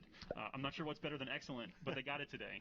Yeah, it just means we had some great performance from the first stage booster in the RD-180, putting Centaur into the proper orbit and that injection that they needed for getting Lucy on her way. And now that we're into main engine start 2, that just means we have a more precise trajectory, and everything's looking good. The spacecraft customer and ULA and Launch Services program are very happy at this point. Yeah, so Lucy, after this burn is completed, we'll then wait a few more minutes before we get into separation from the Centaur. And at that point, Lucy will be set up for her first orbit, her first major orbit of Earth, which will be just under 1 year to complete, and then have the first Earth gravity assist flyby, where Lucy will get close enough to Earth where she'll literally just be, it's like a slingshot effect, where she will just pick up speed flying past Earth to start getting out towards where the asteroid belt and the Trojan asteroids are. Yeah, first of 3 gravity assist. That's right. So it'll be a big move for her. That's right. And so kind of, again, thinking about the complexity of this, it's a little bit shocking to think about the first asteroid won't be explored, won't be passed by for another 4 years. And then beyond that, there's another gravity assist later on down the ride after a few Trojan asteroids being explored. Yeah, 12-year mission. Very excited about this. We just started this morning, right? And the team did a great job, developing this trajectory and making sure that we could get out to those Lagrange points that needed where those asteroids are. Is it Lagrange or Lagrange? It's Lagrange. I think depending upon what part of America or the part of the world you're from, it could be a different pronunciation there. You know, Daryl reminds me all the time it's Lagrange, but if you're from the South, it's probably something else. I don't know. But Lagrange points, where the Trojan asteroids are in L4 and L5, And that's a very important. I mean, this team did an excellent job in this trajectory design, and Centaur is on target to deliver Lucy on that path. Yeah, so the Lagrange points, a little explanation there. So for every pair of planetary bodies that are interacting, that are kind of engaged, there are 5 Lagrange points, and those 5 Lagrange points are in very consistent places. And what that means is that a lot of people have this notion that if you're in low Earth orbit, the space station, for instance, that you are in zero gravity. This is actually a misconception. You're in what we call microgravity. Yes. And so as you're in orbit, you're essentially falling around the Earth. And so gravity is still about 98% of what it is right here now. And so when you're at a Lagrange point, there's actually a balance of gravitational forces where you're able to essentially sit there in what really is a zero gravity. That's probably a more appropriate place to describe zero gravity. Again, you mentioned Lagrange points 4 and 5. That's where these 2 groups of Trojan asteroids hang out. And these are actually nowhere near Jupiter. So they're Jupiter's. Sorry, we're getting calls here. Good performance here on the Centaur still, as they're about to wrap up this this second burn. Again, preparing for spacecraft separation. Seconds till MECO 2.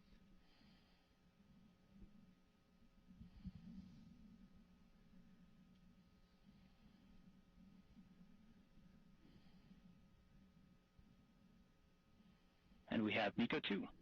That's a good sign right there. Main engine cut off 2. That means Centaur has done its job, performed, and will be RCS system. Coasting for just a few minutes as we get ready for spacecraft separation, and Centaur makes sure she's pointing in the right direction. That's right. And so just finishing that thought, the Lagrange points 4 and 5 are roughly equidistant from the Sun and Jupiter, making isosceles or equilateral triangles. If you're ready for your math at 6 a.m. Or whatever time it is right now, we're watching our mission clock here, and so essentially they are the same distance from Jupiter as Jupiter is from the Sun, which is roughly 465 million miles. So these points are very far from Jupiter, very far from the Sun, but pretty exciting. And Mick, LSP, no stranger to exploring the solar system, no stranger to mission success with science missions. Yeah, we are very happy to be working with United Launch Alliance, our commercial partner today, with this Atlas 5401. This mission started 7 years ago for some of these folks, some longer. And as the Atlas 5401 was selected for this mission, LSP took all those requirements from our spacecraft customer, and we looked at those and we decided what needed to be done, and we selected the Atlas V for this mission. Our team of engineers, scientists, and analysts worked very closely with the spacecraft customer and United Launch Alliance, and as a result, we had a successful liftoff at 5:34 a.m. today, the very beginning of our window and the beginning of our science period. So very happy so far. Still waiting for that spacecraft separation and making sure the spacecraft healthy, but so far everything has been going just as we had predicted. Yeah, very good. A reminder coming up ahead, we have spacecraft separation. As you say there, a countdown to when we're expecting to see that happen. What you're seeing on screen is a graphical representation based on real telemetry data. So we are confident this is what's happening in space right now. That's not actually a live video. Now stabilized at the coast attitude.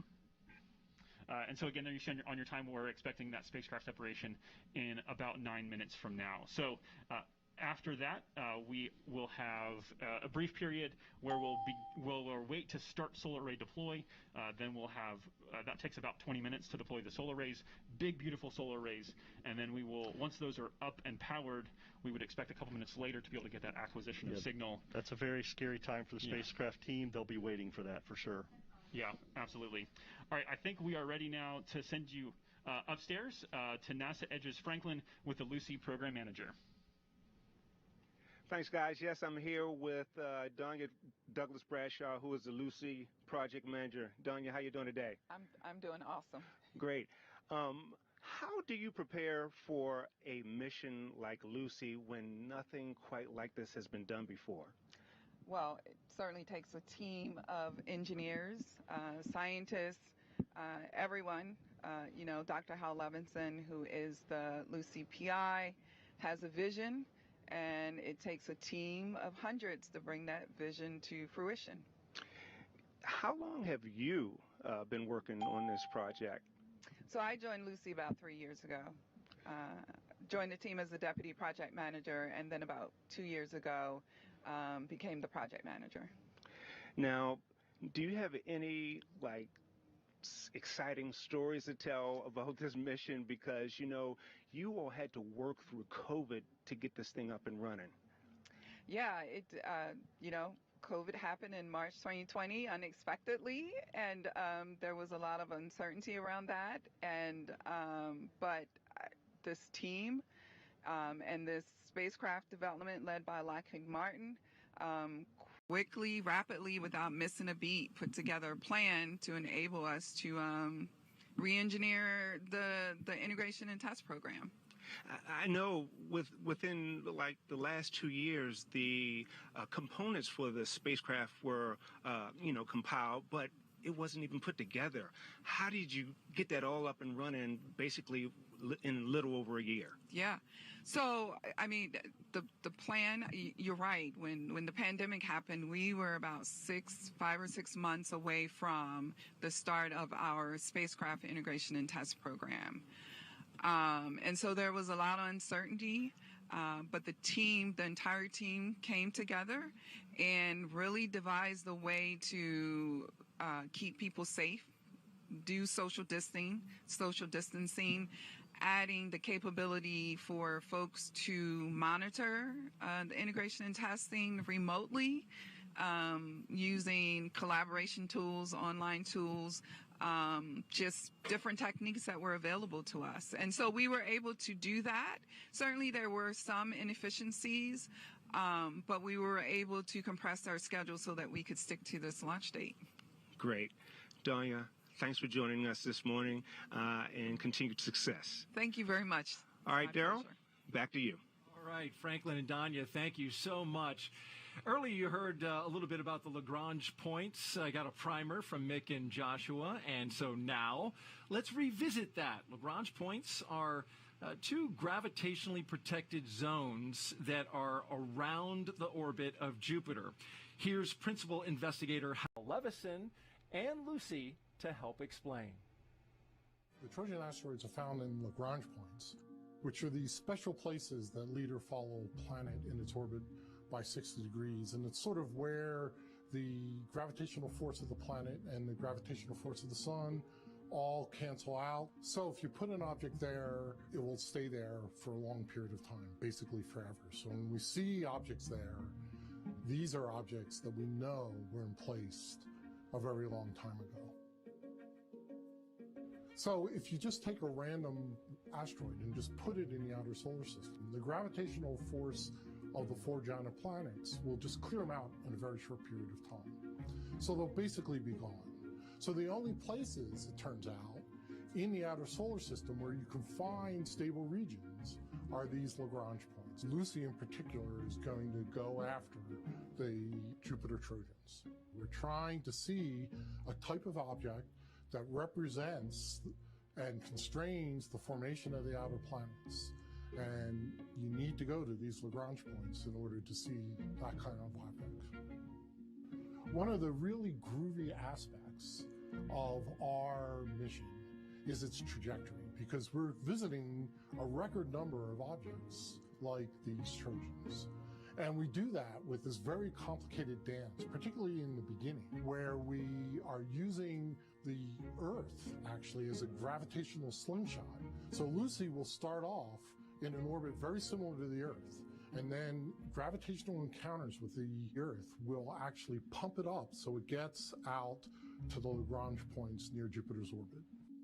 So if you're going to understand how planets like the Earth formed, you have to understand how the bigger planets, which sort of dominated the whole process, came to be. And that's what Lucy is going to do. Well, that was Hal on tape. Let's join Hal live now, who is with Blair from NASA Edge. Guys, take it away. Thanks so much, Daryl. Hal, obviously an incredible launch. You've been very involved and very important to the Lucy mission, but tell us about the experience of being on console and seeing the launch this morning. It was one of the most exciting experiences of my life. It was truly awesome in the old-fashioned meaning of that word, right? Well, I mean, you've carried this mission for so long, so seeing this happen, what a great moment, not just for you, but for the whole team. Well, it's been a team effort, there's no doubt. Danya talked a lot about how It took a really village to build this spacecraft, right? And under some very difficult conditions. So, sorry. No, it's an emotional moment. I mean, this is a big deal. It is, obviously, and yes. it's been the last 24 hours has just been a roller coaster of excitement and build up, and everything was a success. Tell us a little bit about your history with Lucy. How did it all start for you? Oh, we started this project back in 2014. I think the first email that I have that had the word Lucy in the subject was in March of that year. And we've been working and competing against other missions since then. It's been a haul. And, you know, the amazing thing about doing something like this is that it was all paper and PowerPoint until about a year and a half ago. And then the folks at Lockheed took these concepts and built a spacecraft. And you know what's amazing, too, is you had a very interesting window. You really needed to launch today, or you'd have to wait a long time before you could try again. Well, we have a spectacular trajectory. I think you've been talking about that all day. We're going past an amazing collection of objects. And we have one chance really to do this. The planets are literally aligning in order to make this trajectory happen. So we either launch today, or a year from now we do an EGA, an Earth Gravity Assist. We could launch directly at that time too. So we had two chances, and luckily we got it off, and it's going. And you were able to you were on console, but you came up and actually saw the launch personally. I was not going to miss that, right? It's like witnessing a birth of a child, right? You just really had to see it. And now you watch the child being raised. That's right. Right. I mean, the analogy of pregnancy and then a birth and then raising a child is really good for what we've been going through here. Great metaphor. Thanks so much, Hal. We really are excited for you and the Lucy mission. Back to you guys. Go Lucy. Hey, yeah, go Lucy. Indeed, we are standing by. For double check. In just 30 seconds, we are continuing to hear those calls that we are and on back track. On at 20%. So obviously a big moment, especially for the ULA team. This would be the end of their task. Sensor is now spinning up in anticipation of spacecraft separation. 15 seconds. Huge moment here for all the teams, actually. Successful launch. 5 This seconds. is what it's all about. Spacecraft set. We have indication of successful separation of the Lucy spacecraft. So we're hearing some clapping here in the MDC here at the ASOC, Joshua, and that is a huge moment for all of the teams. We still have quite a bit to go. Solar array deployment, we talked about those earlier. Those big, huge solar arrays that are needed, and the spacecraft team, will be awaiting to get confirmation that is started, and then there'll be 22 minutes, what they refer to as 22 minutes of terror, waiting for those solar arrays to deploy. And of course they have to get acquisition of signal to verify all that slightly after that. So the next few minutes as we get through this is going to be spacecraft team will be kind of sitting around waiting to see what happens and making sure Lucy is healthy and doing well. But spacecraft separation, huge milestone for the teams working the launch vehicle today. Yeah, I mean, Mick, even here, I got some goosebumps. Like, it's chills in that moment of just like, you can feel the energy of the people around you, just like so excited. And obviously, that applause is very genuine. This is a serious moment, but it's also like a really joyous moment. And you'll see the ULA team. Obviously, this is the end of their major task for today. But NASA Launch Manager and the NASA LSP team, they will continue to stay with this because for you guys, getting the spacecraft healthy is the mission. It's not just the launch. It's making sure that they get on their way successfully. That's correct. We want to deliver mission success, as Dr. Z talked about earlier in the show, right?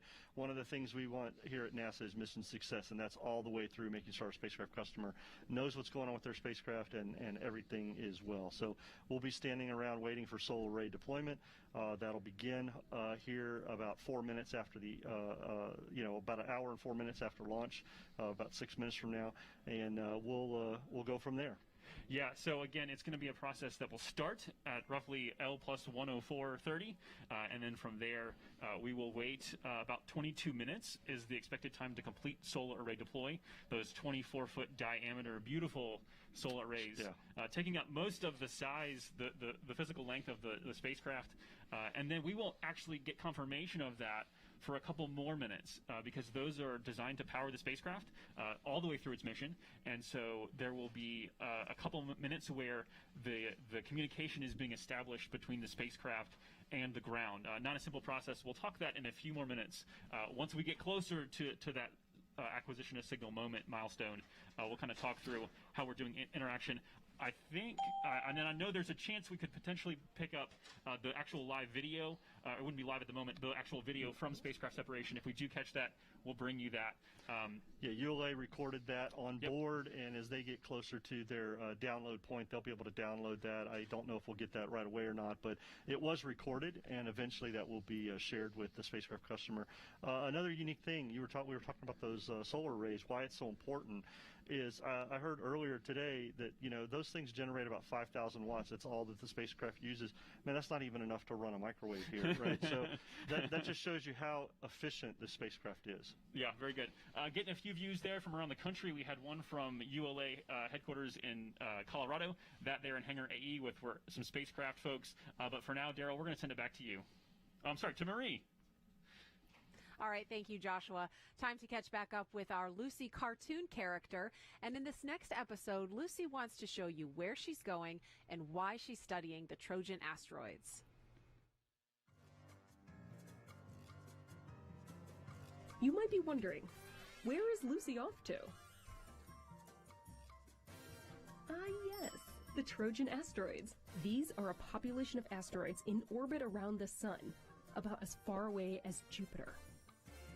It may seem far away to you, but our Lucy spacecraft is a capable explorer and ready to make the trek to her targets. Lucy is aiming to visit asteroids in both of these Trojan swarms on her 12-year mission. The pull of gravity from the Sun balances the pull from Jupiter to keep the Trojan asteroids in these two groups. Due to the gravitational balancing act, these asteroids have been in these orbits for billions of years. It's still quite the challenge to explore these targets. However, our intrepid explorer is ready for her mission. Aren't you, Lucy? Of course. You'll be the first spacecraft to visit these asteroids. I can't help but wonder, though, why choose these asteroids in particular? I see. The scientific evidence says the Trojan asteroids are leftover material from the formation of the planets. Right. These asteroids hold vital clues to understanding the history of our solar system. It's just like a treasure hunt. What you discover could teach us about the history of the solar system and how the planets, including Earth, came to be the way they are. I won't hold you up any longer. Safe travels on your journey. Be sure to write home and tell us all about it.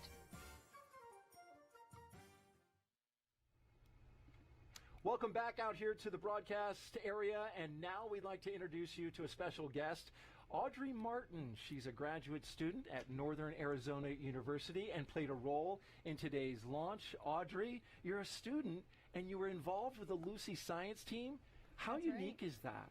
It's incredibly unique. I feel very, very privileged to have been able to work with the science team and also be here for the launch. It's absolutely amazing. What specifically did you work on?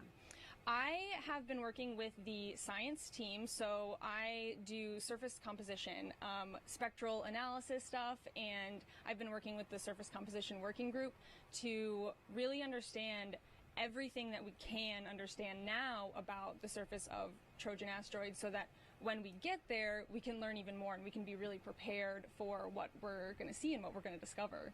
You've seen the successful launch. We all watched it here. That was pretty cool. Yeah. We just saw successful spacecraft separation, but now we're entering that tense moment where Lucy's unfurling those gigantic solar arrays. What's that like for you right now? I mean, I'm very optimistic. So far, everything that has gotten in the way of Lucy and the success of the mission, everyone has come together in a very collaborative way to overcome that. And so I'm very like it's destiny, huh? Yeah, I'm very optimistic, and I think it'll go really well. And it will. If other students want to do something similar, how do other students team up with NASA like you did? Yeah, great question.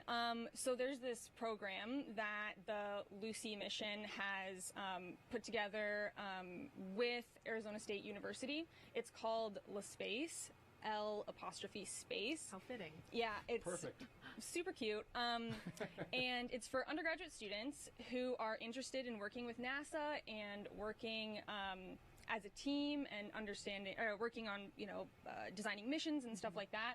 That is really exciting, and it's new. It's something that I didn't get to experience in undergrad, and I would have absolutely loved it.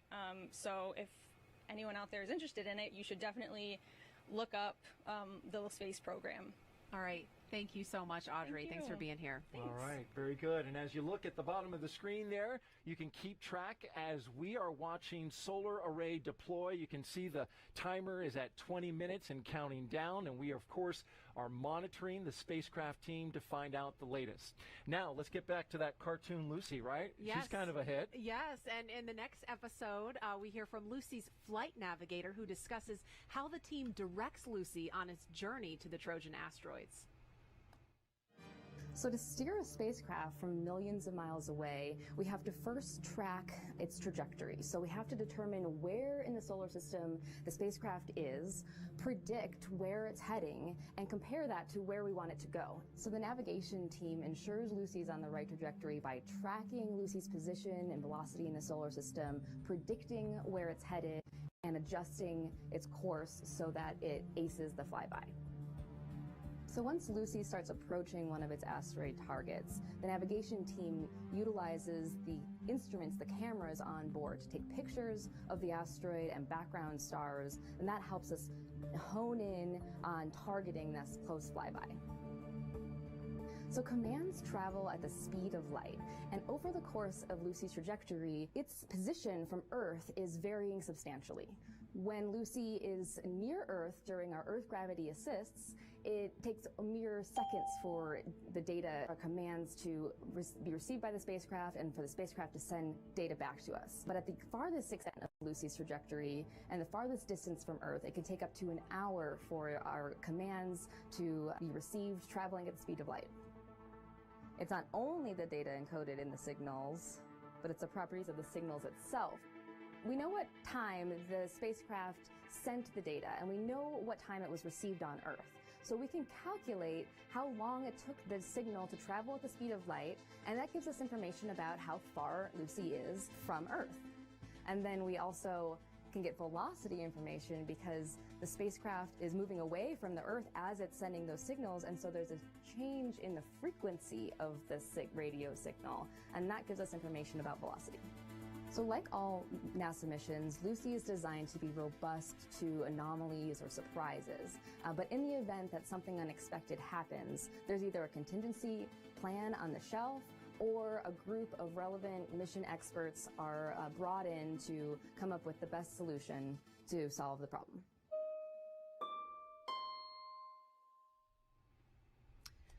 A little less than 6 years from now, Lucy will fly by the first Trojan asteroids in the mission, Euripides and its small moon, Keta. This next episode of the Lucy cartoon series shows us an illustration. There it is, Lucy. Your first Trojan asteroids. Euripides with its small moon, Keta. Earth to Lucy! Remember, you need to take a lot of images of Euripides and Keta in not a lot of time before you're zooming off to your next target. Make sure you get all those images for us.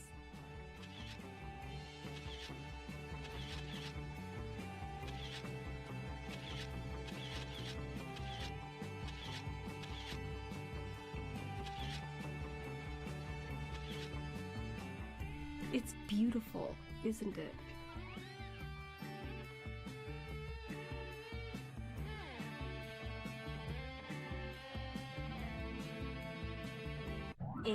We're past.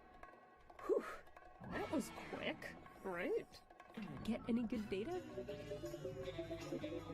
That's great to hear. Can't wait to see them.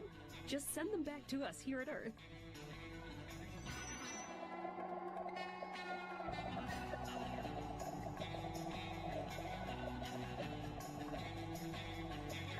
We have so much to learn from what you've already sent back to us, and you're just getting started out there.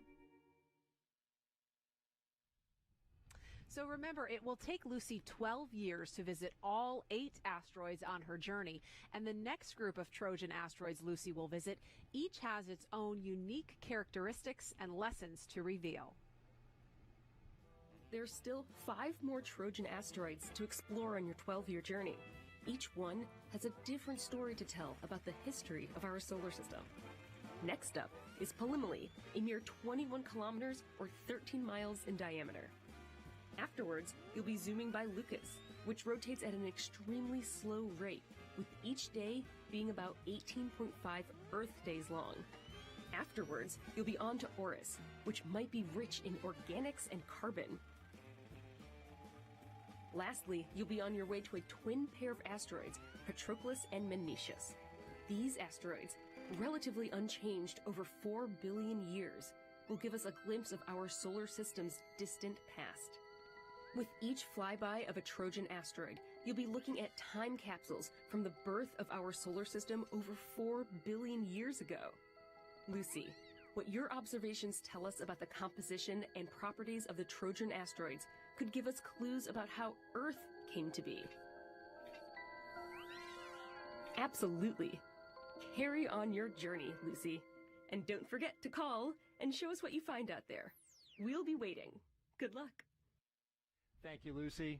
The Trojan asteroids have been called ancient time capsules. So you know what? We've got a challenge for you to create your own time capsule to open when Lucy completes the mission in 12 years. Here's how you can get involved. March 2nd, 2033. Where will you be? The Lucy spacecraft will be right here. But what about you? Over the next 12 years, NASA's Lucy mission will explore more asteroids than any previous mission, flying by 1 main belt asteroid and 7 Trojan asteroids. These ancient time capsules will allow us to trace the origins of our solar system. We invite you to accompany Lucy on its 12-year journey by creating your own time capsule. Set aside a box of mementos, create a digital file, or simply write a letter to yourself. Get creative. We encourage you to post a photo, drawing, video, or other description on social media using the hashtag LucyTimeCapsule. At each major mission milestone, we'll remind you to revisit and add to your time capsule. Consider, what would you tell your future self? In what ways will you grow? How do you want to mark this current moment in your life? Lucy carries her own time capsule into space, a plaque with words of wisdom for our descendants who may one day come across the spacecraft long after its primary mission ends. The messages encourage hope and humility, knowledge and curiosity, appreciation of humanity, and exploration of the cosmos. We hope you'll join us, and Lucy, as we look with anticipation upon the unknown of our future, both as individuals and as humankind. And remember to use the hashtag LucyTimeCapsule when you are sharing your videos and photos on social media. And we can't wait to see what you come up with and what Marie comes up with. Look at here. I heard about this project and I got so excited. So I came prepared with my own little time capsule items. I have a picture of my kids. Aww. They're both under 6, so they're going to look so much different when Lucy gets done in 12 years. They might not like me as much then either, but so we got to remember this moment. I've got one of their favorite toys, a unicorn. Aww. Some patches from missions this year. The Crew 2 one they launched earlier this year, and the Lucy mission patch, of course. Good. A pair of my kids' shoes because I'm sentimental. A mask. What's this? Because it's a face mask. I mean, we'll remember the times. And my first plane tickets from my first post-quarantine trip on an airplane. So, how about you, Daryl? What do you have? Well, I don't have all that, but you know what? I wore some socks that are my planetary You wore socks? You see that? I mean, we don't want to show the audience that. He's taking off his socks. I'm going to take off. But this is great because you know why? That's Jupiter on my sock, right? All right, well. And so on the other side, what's that, Marie? I don't know. Maybe some asteroids? It looks like Euripides, maybe. You know, Great. but you know what? I was going to share this with you, but you just took that off your foot so you can get your own time capsule box. I can't put it in the little girl's shoe? You can put it in my baby shoe, sure, yeah. Great. All right, and we have first light right behind us. You can start to see sunrise hasn't happened yet. This is just beautiful. This is a beautiful view. This is the Kennedy Turn Basin where we brought in the shuttle main external tank and also brought in the core stage for the Artemis mission, and that's going to be a great one. Yeah, so much coming up here on the Space Coast. We heard a little earlier from Lucy's project manager. Now here's a recap in her own words about the work it took to get Lucy into the sky. The Lucy mission is a planetary mission to the Trojan asteroids that are around Jupiter. It's going to survey actually a total of 8 targets, 7 asteroids around Jupiter and 1 asteroid in the main asteroid belt. Once you know where you're going and the type of science that you want to take, one of the things that you start looking at is the spacecraft. What size spacecraft? Where is it going? How much power does it need to carry? Does it need solar arrays? What type of solar arrays? What type of vehicle is going to be used to launch it into space? So that dictates how much mass you can carry. And one of the things I do as a project manager is to assemble a team of scientists and engineers and technicians and business people to design that overall spacecraft to achieve your mission. In designing the spacecraft, you are always thinking about what type of environment is it going to be subjected to. Is it going to orbit around Earth? Is it going into deep space? Is it going to Mars? Is it going close to the sun? And so as engineers, one of the things that you're thinking about very early on is how can you design this system and test this system in order to verify and convince yourself that it's going to survive in space. And as part of that, it goes through a very rigorous test program. And so we call it shaking and baking. And so we actually put it through what we call a thermal vac chamber in which we simulate the space environment. We also put it on what we call a vibe table in which we vibrate it, so we shake it. And one of the important things that you have to do in order to be convinced that it's going to survive is to make sure that the environment in which you're testing it in, the simulated environment, is harsher than what it's going to see in space. So once you subject that spacecraft or that instrument to that environment, then you can have confidence that it's going to last the lifetime that it's been designed for. All right. Thank you very much, ladies. As you can see at the bottom of your screen, we are counting down to confirmation of solar array deploy and acquisition of signal. Just about 8 minutes to go in that. Now, many of NASA's unique science missions have one thing in common, and that is the Launch Services Program that helps each mission take flight. LSP is the common thread.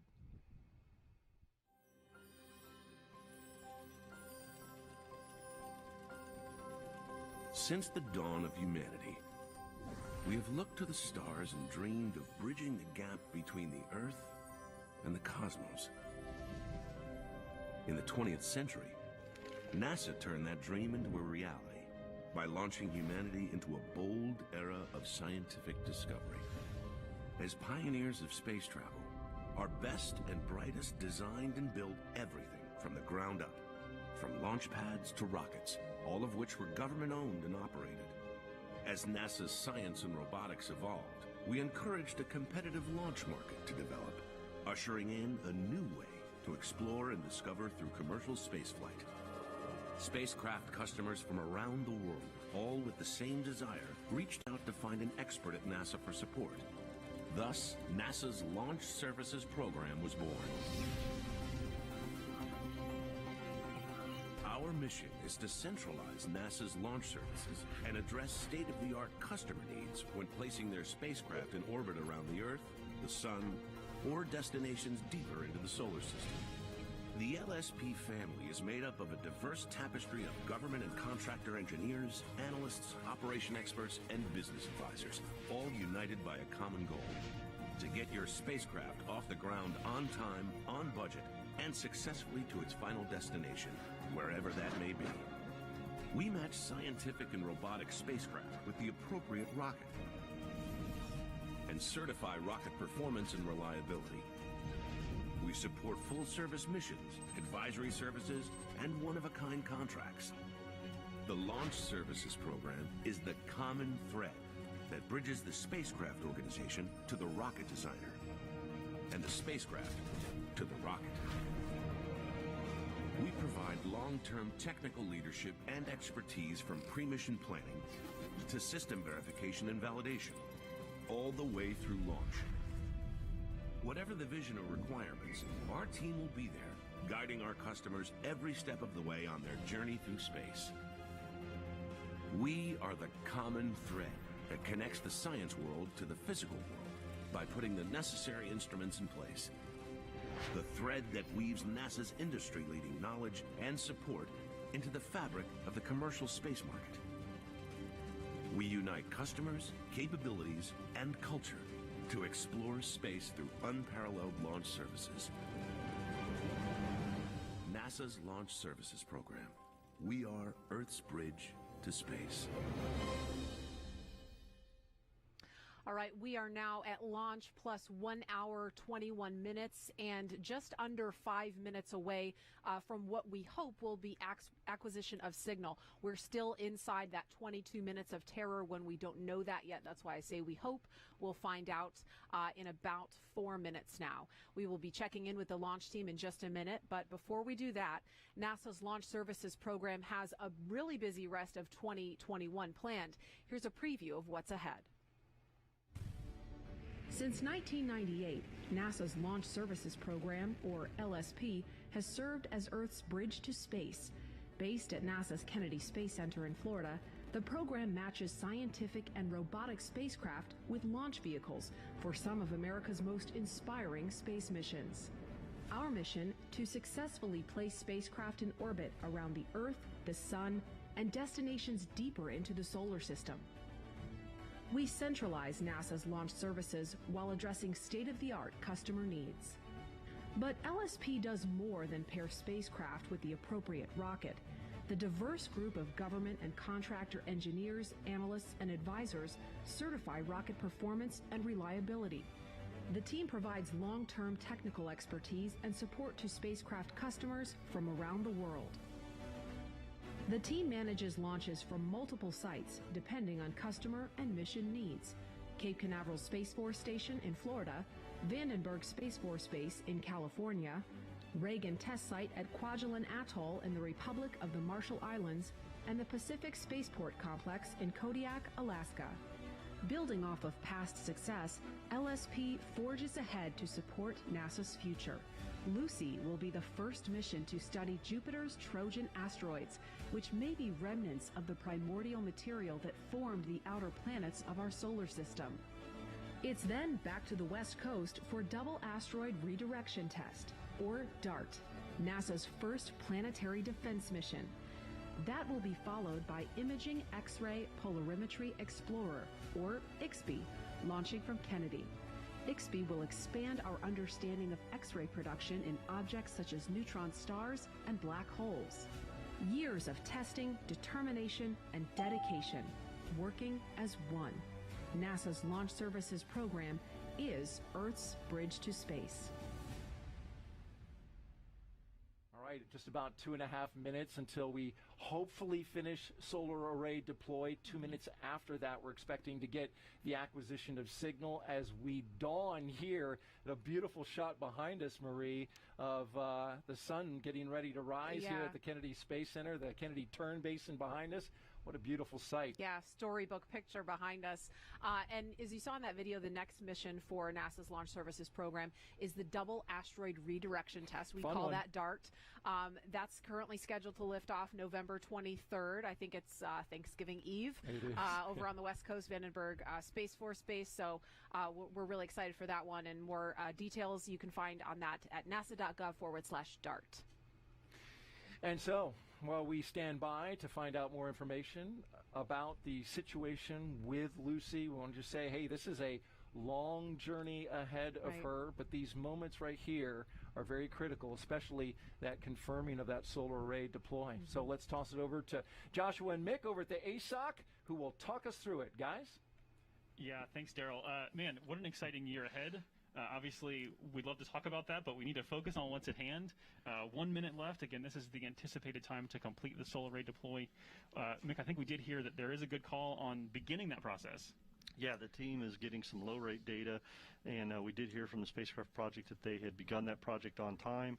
So, as you said, we're hoping here in about 50 seconds to hear that solar array deploy is complete, and as Daryl mentioned, 2 minutes after that, we get full acquisition of signal to check out the health of Lucy, and we should hear that come in from spacecraft project manager to our NASA launch manager to make sure that Lucy is good. Yeah, we did get that call. We weren't sure if we would hear a call for beginning solar array deploy, because we did kind of, I don't want to say lucked out, because there's no luck here, but we were fortunate to get that low rate data. We may not get full confirmation until we do get that acquisition of signal, which, although that clock is almost at zero, may not be for a couple more minutes. As we wait here, Mick, communicating back to Earth is a challenge, and we kind of saw a little bit about that from one of our guests, talking about when you're close to Earth, it's speed of light, but ultimately it's always speed of light, but that's a lot easier when you're close to Earth. You get farther away. There's different communication mechanisms. Yeah, so for today's mission, we actually utilized the TDRS network, the Telemetry Data Relay Satellite Network that NASA owns for the vehicle telemetry and for some of the spacecraft data that we've started. Excuse me. And as Lucy moves on its way out towards the asteroids, we'll take advantage of the Deep Space Network, or the set of ground stations here on Earth that have huge, huge satellites that can pick up the smallest and faintest sound from space. So that is a huge asset that we have within the NASA and aerospace industry to be able to work with satellites that travel this far as Lucy is doing. Yeah, again, hoping now within a couple minutes to hear from Lucy. I want to emphasize that just because if we don't hear that quickly, that's not necessarily a bad sign. There's a big window here when we know that acquisition of signal might take place, so we will kind of try and stay with you as long as it makes sense. But again, that's kind of the nature of spaceflight. Again, it's not about luck. It is about science, and there's lots of factors at play. Yeah, like I said earlier, the team has done a great job of designing this trajectory and working, and so far all the predictions have been right on target. So as the spacecraft team works through their thing, their steps, there is another 20 minutes roughly that we could get signal, or it could go as late as hour 55 after liftoff. So we'll stay around and look at what's going on, but the team is definitely still looking at that and working it. Joshua, I did want to go back. You had asked me earlier when we were off air about spacecraft separation and how simple that was, and it was basically it looks simple. It looks simple, but it's an engineering feat, and it uses a Marmon clamp that's been around for years. And the Marmon clamp has an explosive bolt that is released, and the Marmon clamp releases, and Lucy was actually pushed off the front end of Centaur with 6 separation springs.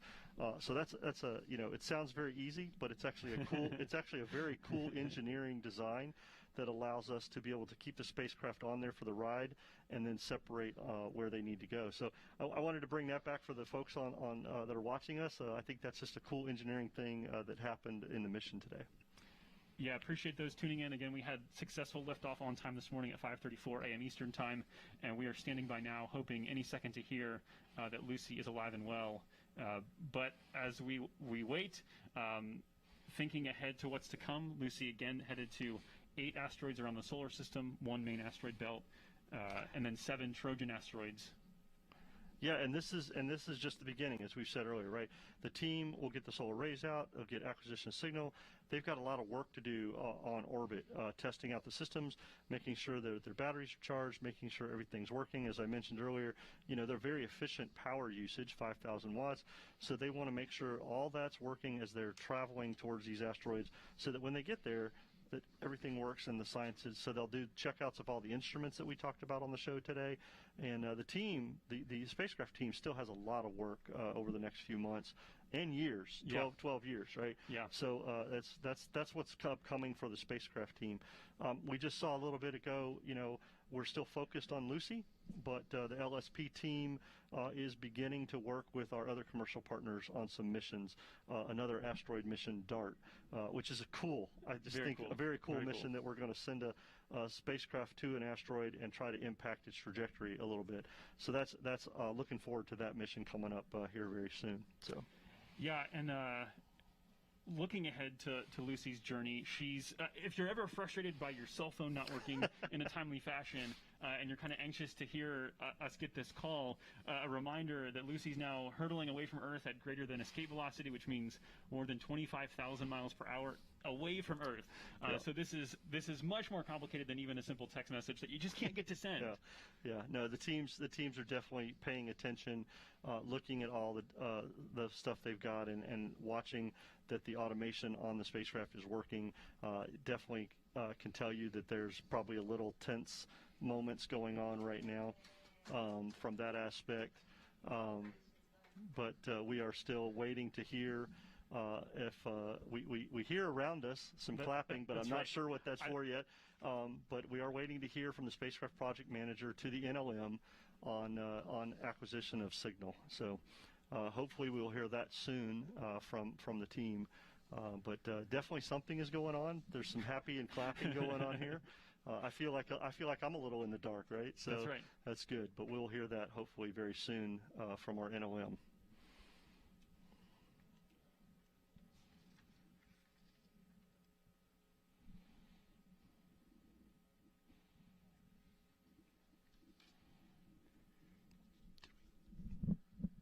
So, Mick, as we look ahead to this process, again, the speeds we're talking about here are pretty exceptional. Lucy will get up to a maximum speed of about 400,000 miles per hour.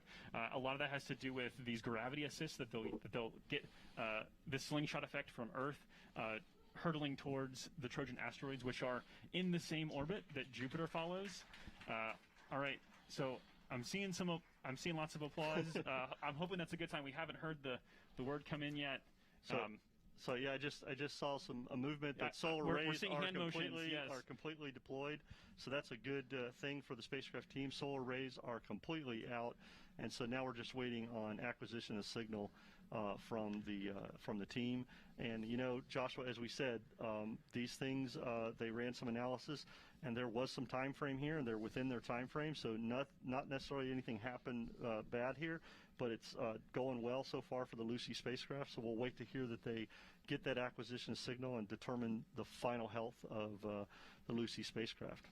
Yeah, the orbit that we're taking is a very high elliptical, where it will come around near Earth and then slingshot out into the Trojan asteroids in the same orbit as Jupiter, so that the apogee of that orbit would end up being kind of the slowest point of Lucy's motion, and Jupiter and the Trojans move at a speed of roughly 29,000 miles per hour in their orbit around the sun. So that kind of gives you a sense of the incredible speed that you have to build up so that at your slowest point you're doing that.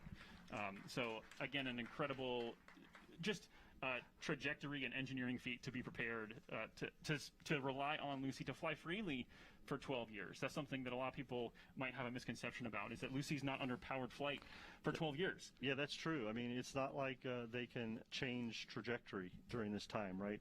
We have put them on where they needed to be by the specific designed trajectory it needs to be.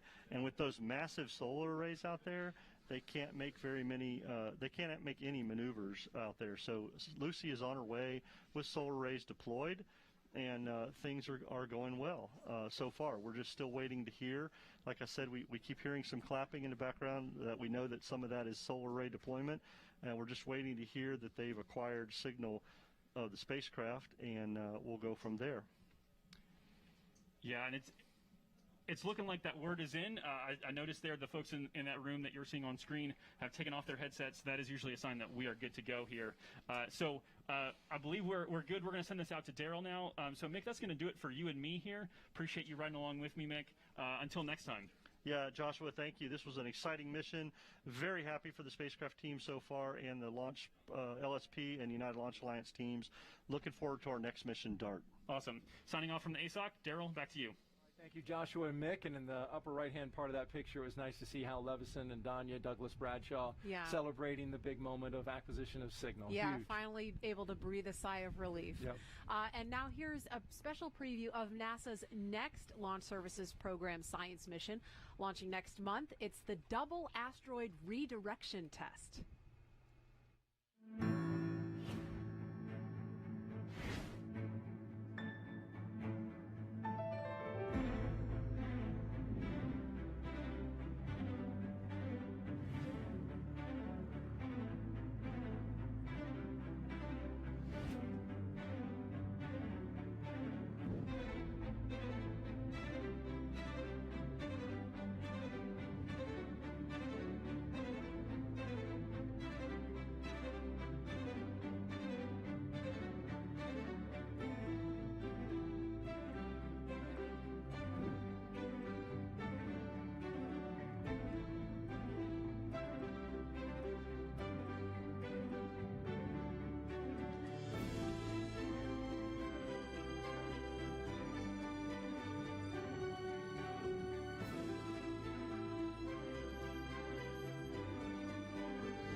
Looking forward to the DART mission. Got to make those travel plans out to California. We'll have it for you here on NASA TV. For now, though, we want to go back to the NASA launch manager, and he is with our own Franklin Fitzgerald.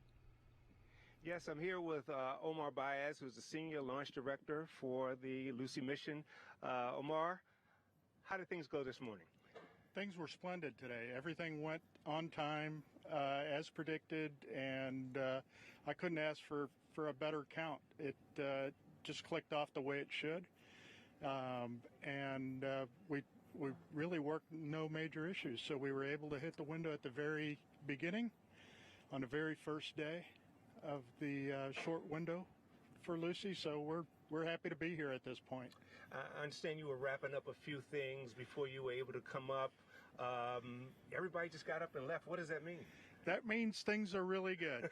So what that means is both solar arrays have deployed, and we did lock onto the acquisition signal from the spacecraft. So the folks at Goddard and Lockheed Martin Denver are controlling now and have positive control over the spacecraft. So that's the best shape you want to be in.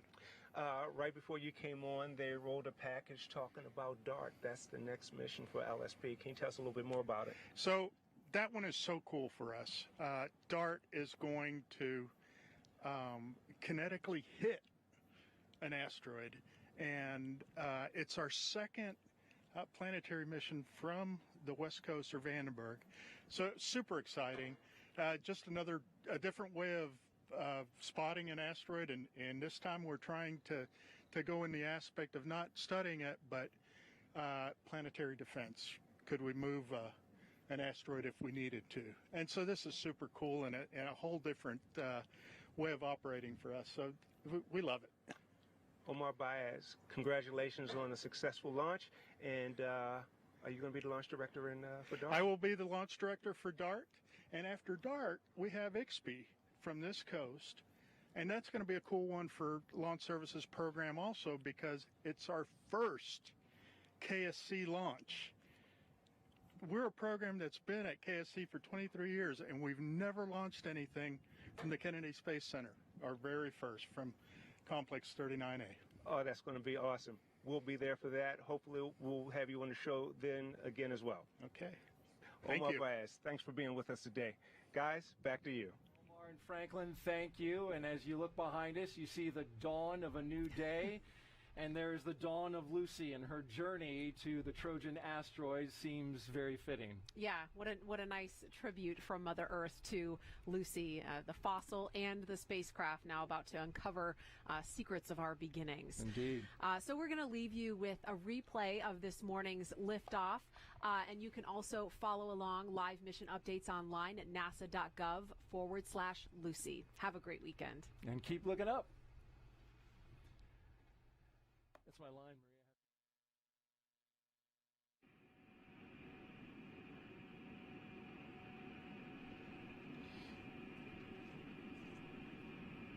7, 6, 5, 4, 3, 2, 1, 0.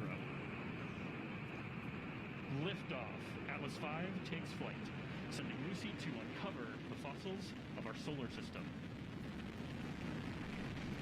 Tower clear.